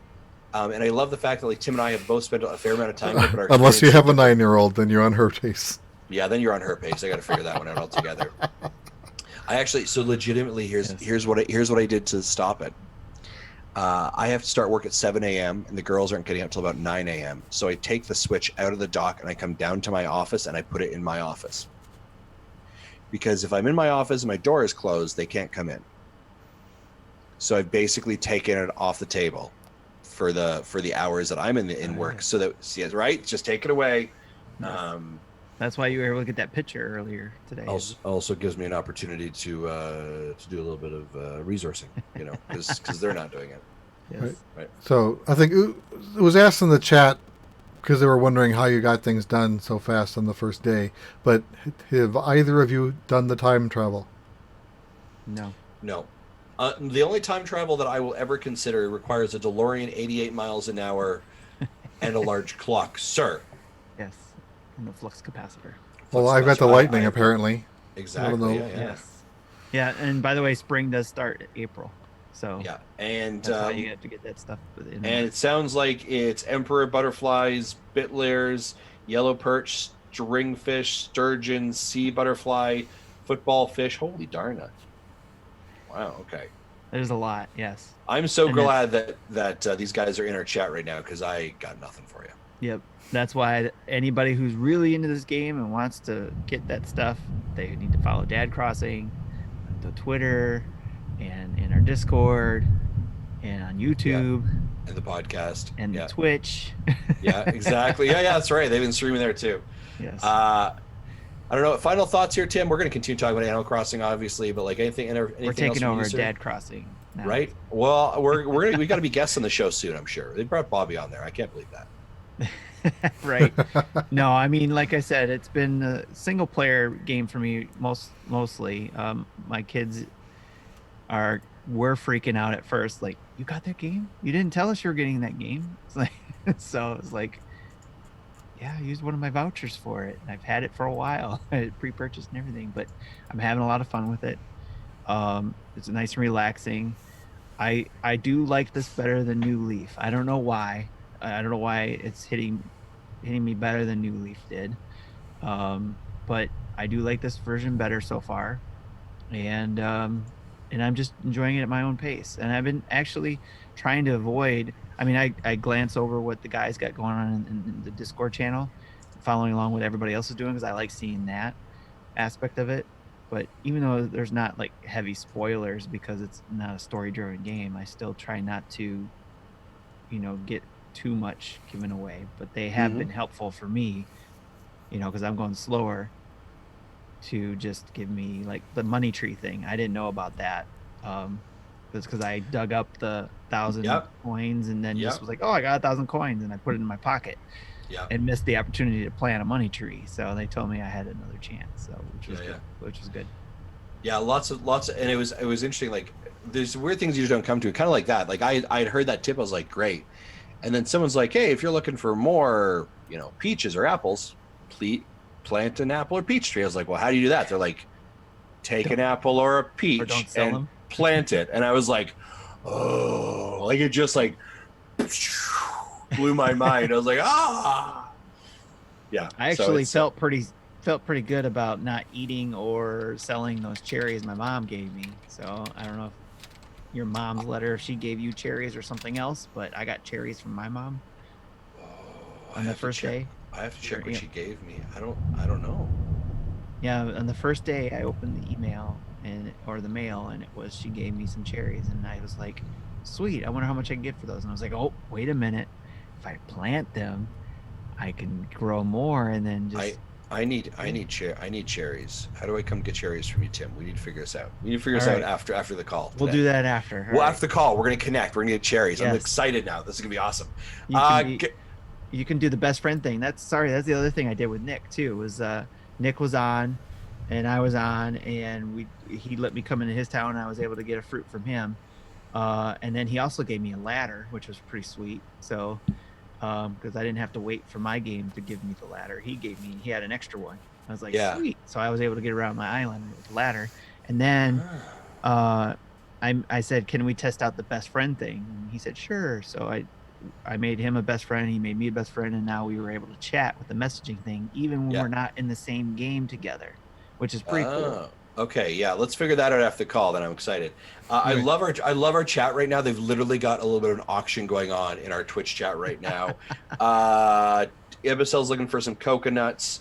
Mecha Dragon is looking for some iron nuggets, and I need yeah, to find so some more iron nuggets too. yeah, me too. Actually, we're all in the Not- iron nuggets, Yeah. Not chicken nuggets. not No, chicken nuggets. not So chicken, no. the economy of Animal Crossing has taken over our Twitch chat. I appreciate just got some coconuts too, actually. that. Oh, sure. Look at I'm gonna have to Planted take those. it. Oh well, sure. Look, we'll be taking that note too. All right, folks. Let's move on to our community spotlight, shall we?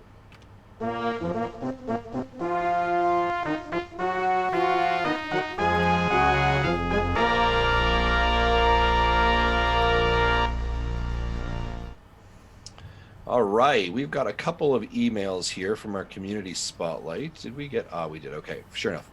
All right, we're going to start off with. Who is this from? I just want to make sure this one. Vincent.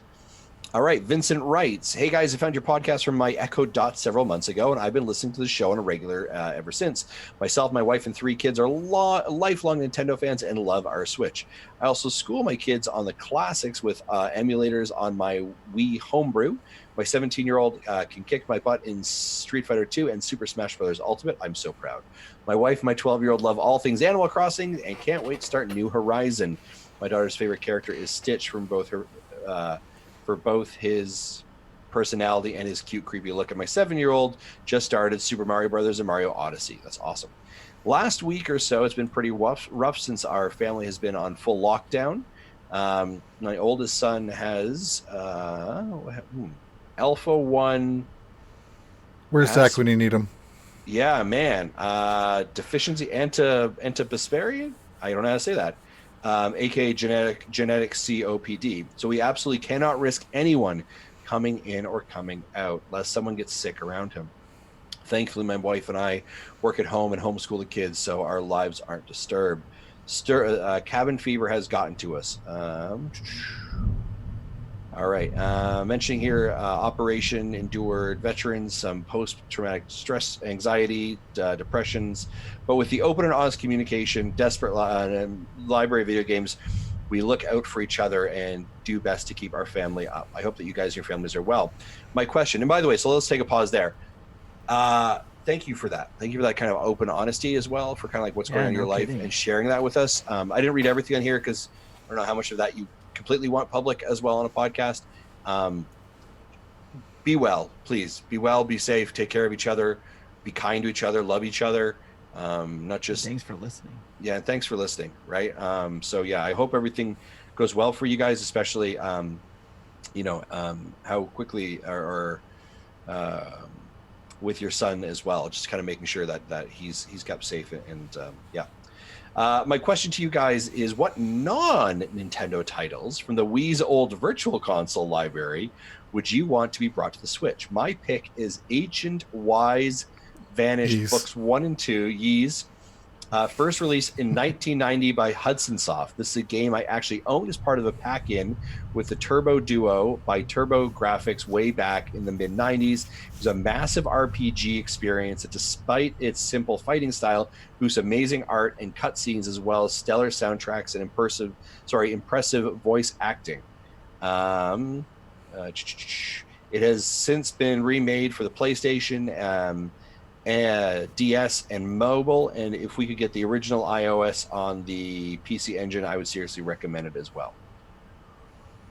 Okay. As for my kids, my brother and I have put hundreds of hours trying to figure out how to get them through sprawling dungeons and past insane bosses. As an adult, I still fire up my Wii and play through from time to time, and to keep my memory sharp, I'm curious to check back on the new Ys 8 and how it stacks up. Take care of yourself, Vin and family.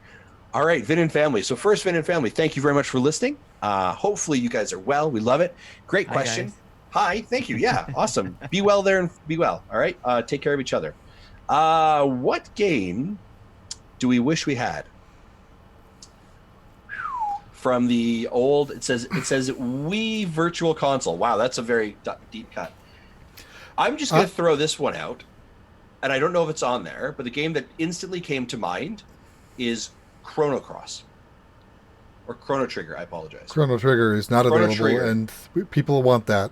That's what I want. That's what I want desperately. I would buy that again, too. I actually bought it on PC, but it just doesn't feel the same. Yep. So I'd buy that again. The game I'm thinking of is...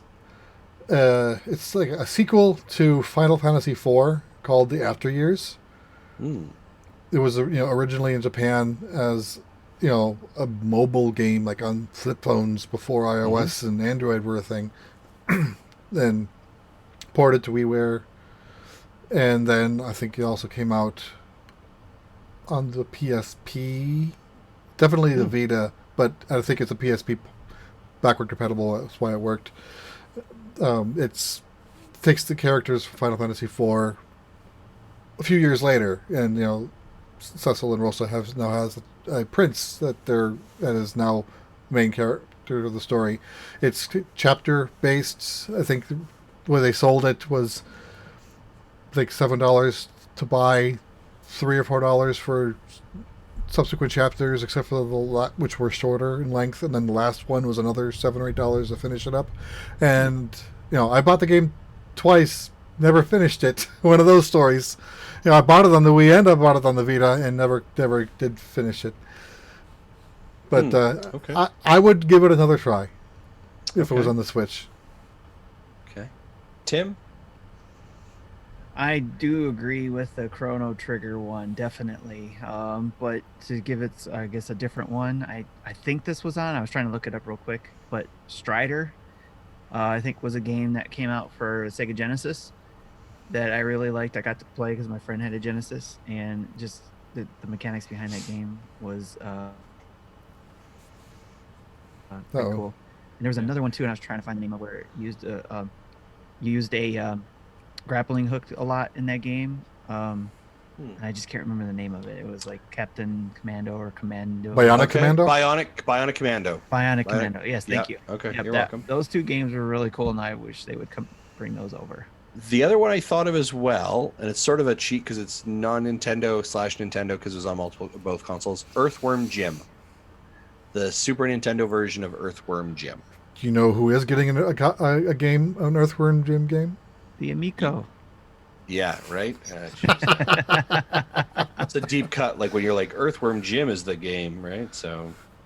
Well, the original, Tommy brought on the people who made the original game to make the new game. Yep. For his system. So, yep. Okay. Thanks, Zebasol, for the eye roll. Appreciate it. There you go. All right. We're going to move on to our next one. This is from Jesus. Good afternoon, guys. I love listening to podcasts as soon as it comes out, and I've been keeping up, enjoying it all. I hope that all of you have been okay and not contracting the harmful viruses of yet. Thank God that my family and I are doing okay as well.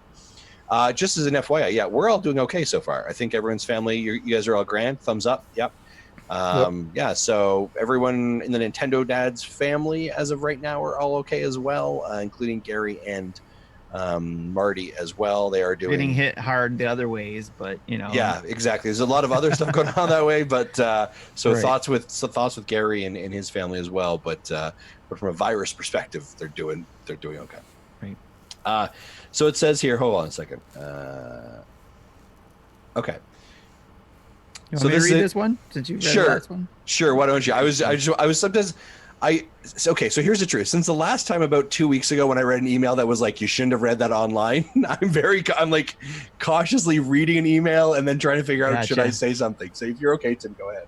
So you want me to read the whole Yeah, thing, or are we you're good for good. this one? I think you're Okay. good. All right. Good afternoon, guys. I love listening to the podcast as soon as it comes out. That's the part you read, right? So I did the next I'm going. paragraph.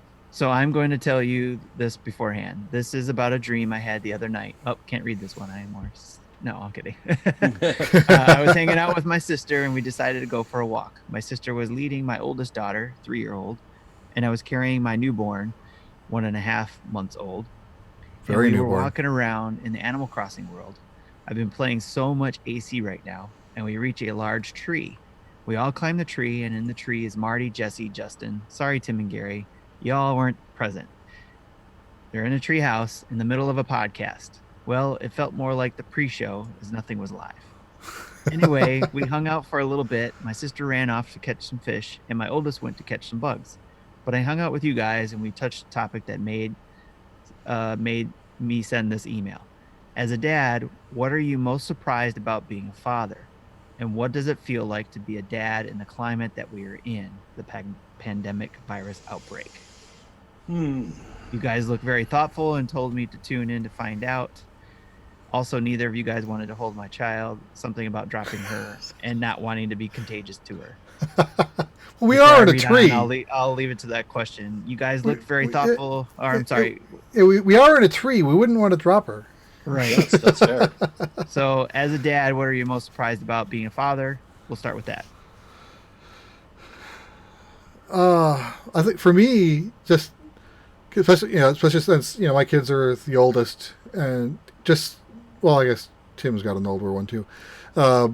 Just watching them become a mini you, or not, for good or for bad, but you see them pick up your habits and then evolve them into their own, and that's just wonderful to watch.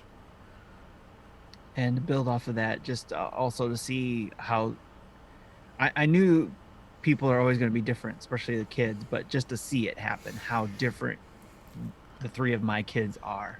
And especially growing up watching them, how they become an adult, the first one and my middle one getting to that point, just how amazingly different they all are, and personality wise and all that fun stuff. Yeah, and they'll pick up my mannerisms and then use them with their friends who, they say people don't talk like that, and we're like, we do in our family. Like even last week, my oldest said noon 30, which is how I talk, because I have legitimate reasons for work to differentiate between midnight and noon, and that's my way of doing it fast without having to say AM or PM. But she said that to her boyfriend, and he went, "What are you talking about?"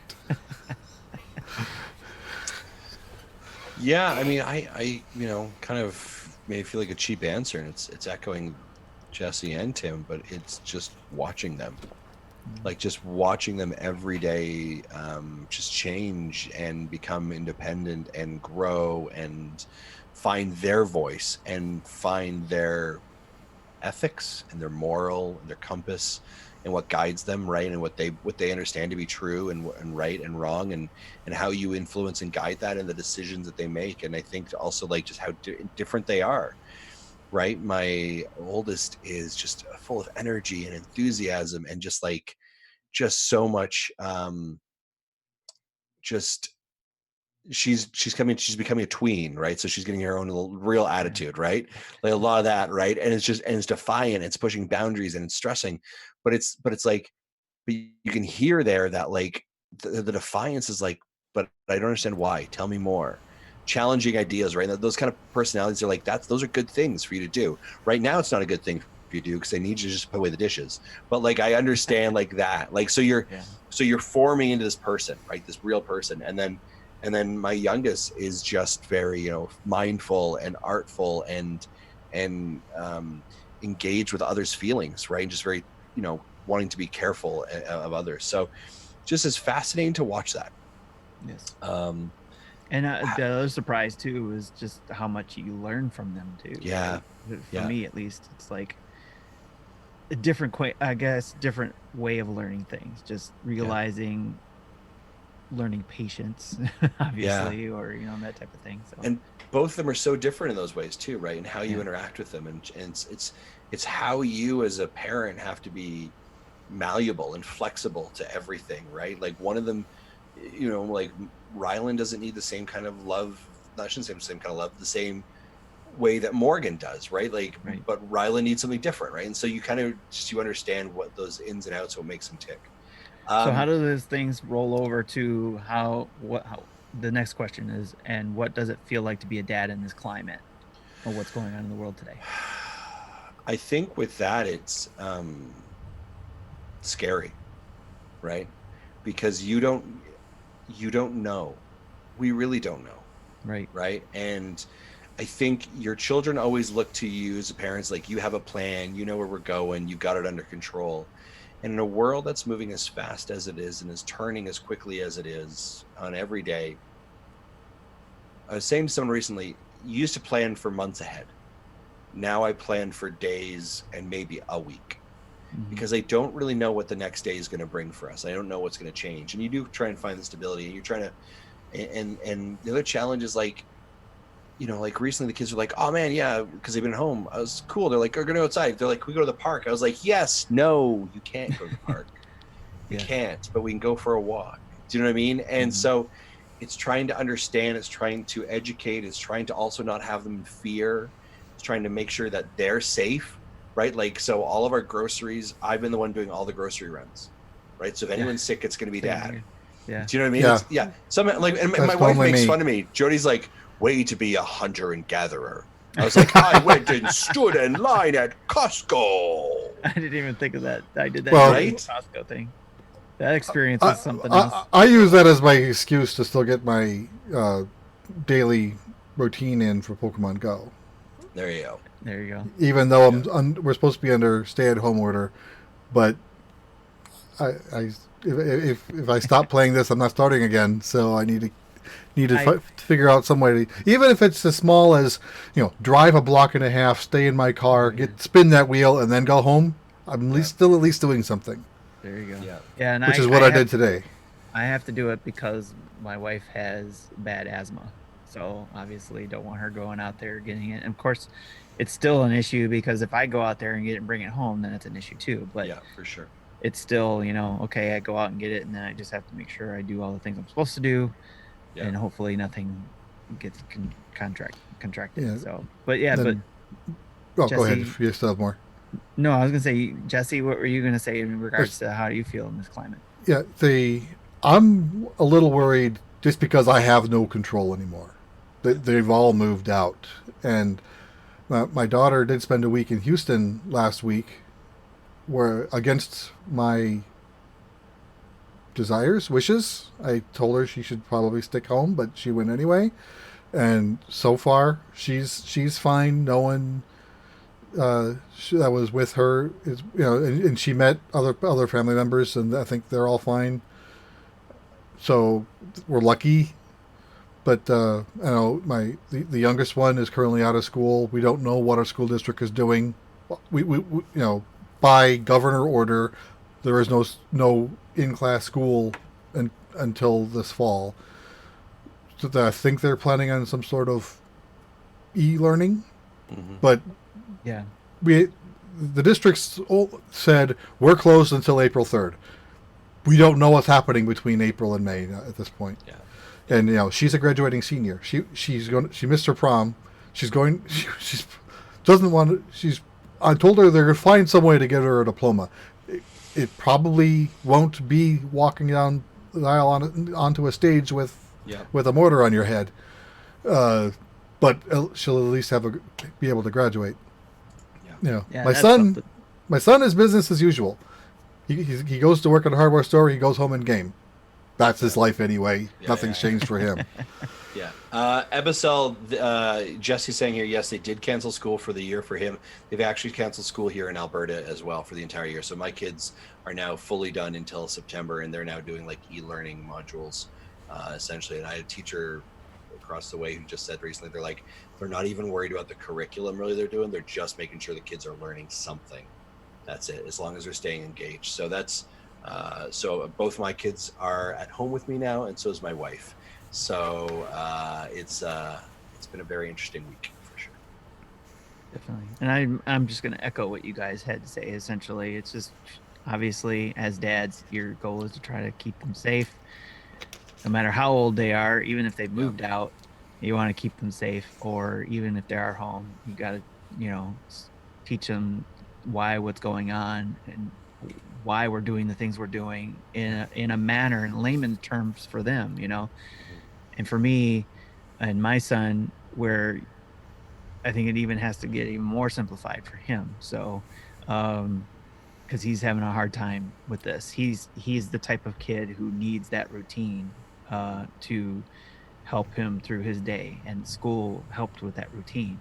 And with mom and dad having to work from home, we have to concentrate on work. We can't necessarily, work on the routine as much. But we were able to start something, because we're learning as we go as well, so it's like, okay, you guys had a little vacation now we're going to slowly transition in these things that school's going to start providing and all that kind of stuff. But the main thing is just that safe thing you guys are talking about. So yeah, at this point it's we've had some real conversations with the kids. We're like, we know this isn't ideal, right? And there's an honesty, right? Like, we know this isn't what you really want, right? Like, and not that you don't love your family and you love being home, but like, we know that you'd probably rather be at school with your friends, right? Because you haven't seen them and you love being at school and like, doing those extracurricular activities, right? And those like art classes and stuff like that unfortunately right now we can't do because, your mother and I are both working 40 hours a week. And so we can't have you in front of an iPad or a screen all day. So here's some reading I have to have you do. And here's a little bit of e-learning I have to have you do. And by the way, go out for a bit of a walk, but don't go play at the park. And by the way, don't be too long. Right. Do you know what I mean? So like, it's all about change management and how we're all coping. Right. And I think the biggest thing I would say, and, this is probably a little bit like Zach's world more than mine, it's just like, just have open communications with your family and the people in your house, talking about how each of you are doing, what your thoughts are, what do you need to be successful, how do you feel about things, and be open about it, right? And like, and it's okay to also say this sucks, right? Like, but I would also encourage you to think of this way, because I found myself a lot this week. I'd get on the phone with someone and they're like, hey, how's it going? I was like, oh man, it's like my kids are home, it's crazy, right? We're so easy to go negatively on something, right? It's always whining about something. Take an opportunity to reframe, take an opportunity to look at it differently. Yeah, my kids are home with me. You know what? That's awesome, because I get to have lunch with them. That's awesome because I get to do, when I'm done work, they're here and we get to go play together and carve out time and put yourself in that headspace and begin thinking that way. Maybe try and look at the positive ways that it's impacting you and benefiting you. I don't know. That's my own little challenge I'm having for myself right now, is to try and reframe my own brain. I think it's healthy too. I guess using exact term too, right? It's probably healthy to do it that way, because if you keep going down the negative path, it'll be harder and harder to do the positive thing. So it's a good opportunity to do it now. So one thing my work did to kind of try to turn this into a positive, we've had this monthly meeting for people who are work at home people. Just call it a lunch and learn. So like they'll just arrange some sort of like a little mini lecture with someone, just to get people talking to people with cameras on, face to face. We have some human interaction, even though we're in our home offices. Yeah. They turned this one into, let's meet the family, let's meet the fur babies. Yeah. One person showed off her lizard. Yeah. I said, I have no kids at home, but I have my amiibo collection that your kids might like to look at. There you go. Yeah. Right. Like it's also that idea, just like giving everyone grace, right? Like we're all in this right now. We're all in it together. Right. And I think if there's a universal statement, if this is going to be help, we all have to be in this. Right. And so we're all experiencing either all of our kids at home, working from home, some of those things. So, I guess, we're going to move on to our next question or email here. Great email from Jesus. Well, one more thing I wanted to add. The way my brain works, I think of things that no one else seems to think of. I remember in school learning about how the society of the time dealt with issues of their time, like the plagues that went through 1800s, early 1900s. What will the textbooks look like 50 years from now about today? Yeah, that'll be interesting. That'll be very interesting. It'll be hopefully a learning opportunity to what we could do differently, maybe better. So, but again, Jesus ends it by saying one last thing, and we talked about this. How are you guys enjoying Animal Crossing? We talked about it, and he says again, I hope you guys are doing great, and I'll catch you on the show. So again, thanks Jesus for the awesome letter. Absolutely. Next one comes from Mecha Dragon 101, aka Elvis, and he says, so I have an interesting question to ask the Nintendo dads on the podcast tonight. Since I now share a name with one of the characters in Bravely Default 2, tell me, do any of you share a name with anyone within gaming or media in general? And has anyone ever made jokes or references between you and that person or character in your experience? Like how people give me Elvis Presley jokes to this day. Thanks very much, dads, and I look forward to the podcast tonight. Don't forget about our Discord community super cool monthly Mayhem section. If you're in it, don't forget to provide your updates to the monthly Mayhem score channels. Thanks to Drew and Zach, who have been awesome at organizing. LeBlanc, Zach. Or sorry, Drew and LeBlanc.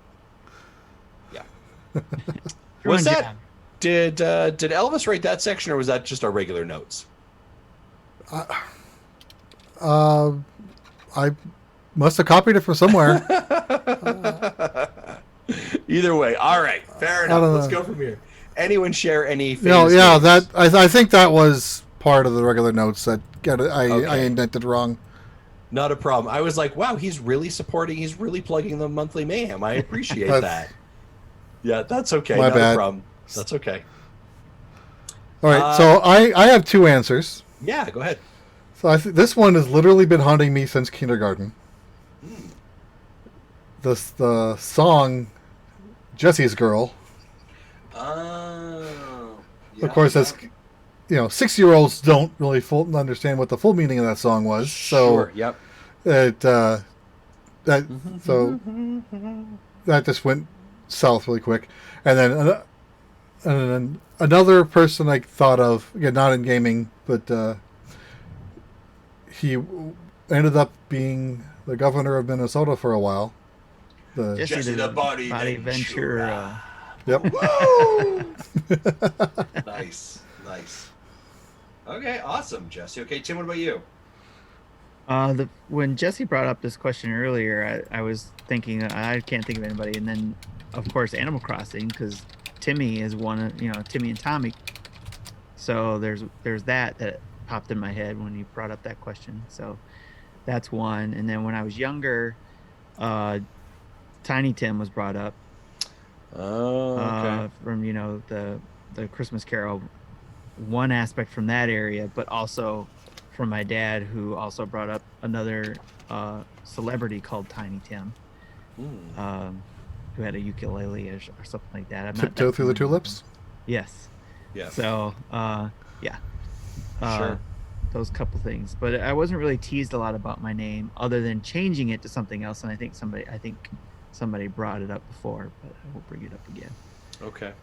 All right. For me, not often. Now, interestingly enough, I will tell you a bit of an insider baseball of something that happens to me a lot with my name, and I absolutely hate. Is I get called Jason all the time. Like probably once or twice a week in an email, it will say Jason.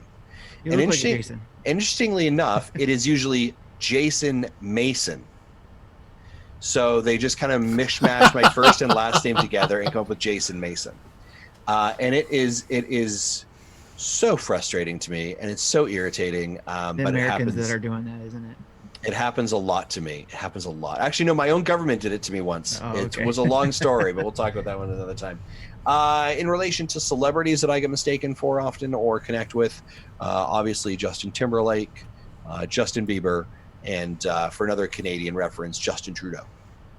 Right? Those would be the other. Just in case. Yeah, just in case. There's no really other Justins that are like. There's no songs about Justins. Do you know what I mean? Or Yeah, there's no real crazy things about Justin's. So yeah. All right, folks. Is that it for our emails? I think That's so. it. Man, it's 2 hour show, 2 hour and 15 minutes. We're going to wrap this thing up. As we're wrapping it up, I want to say big thanks to our Patreon producers, Chris Mears, Dave Ernsberg, Sean Abbott, and Antonio Contrario.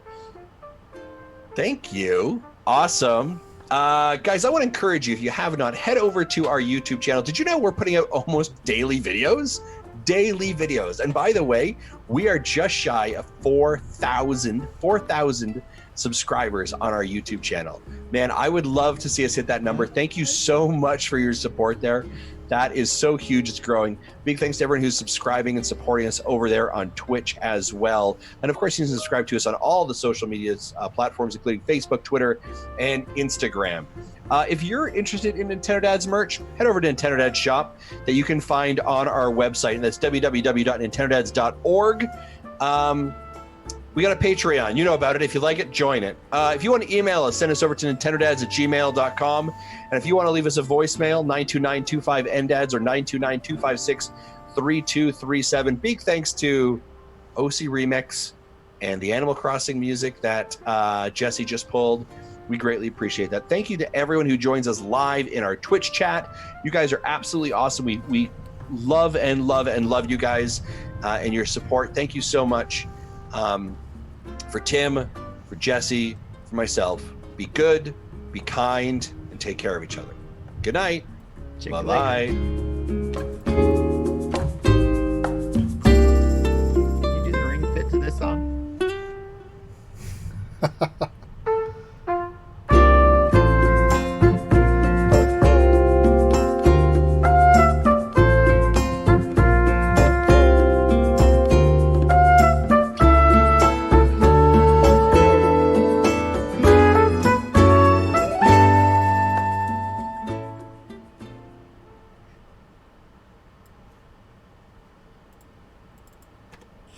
Press the damn button. Listening into Nintendo Dads. Please understand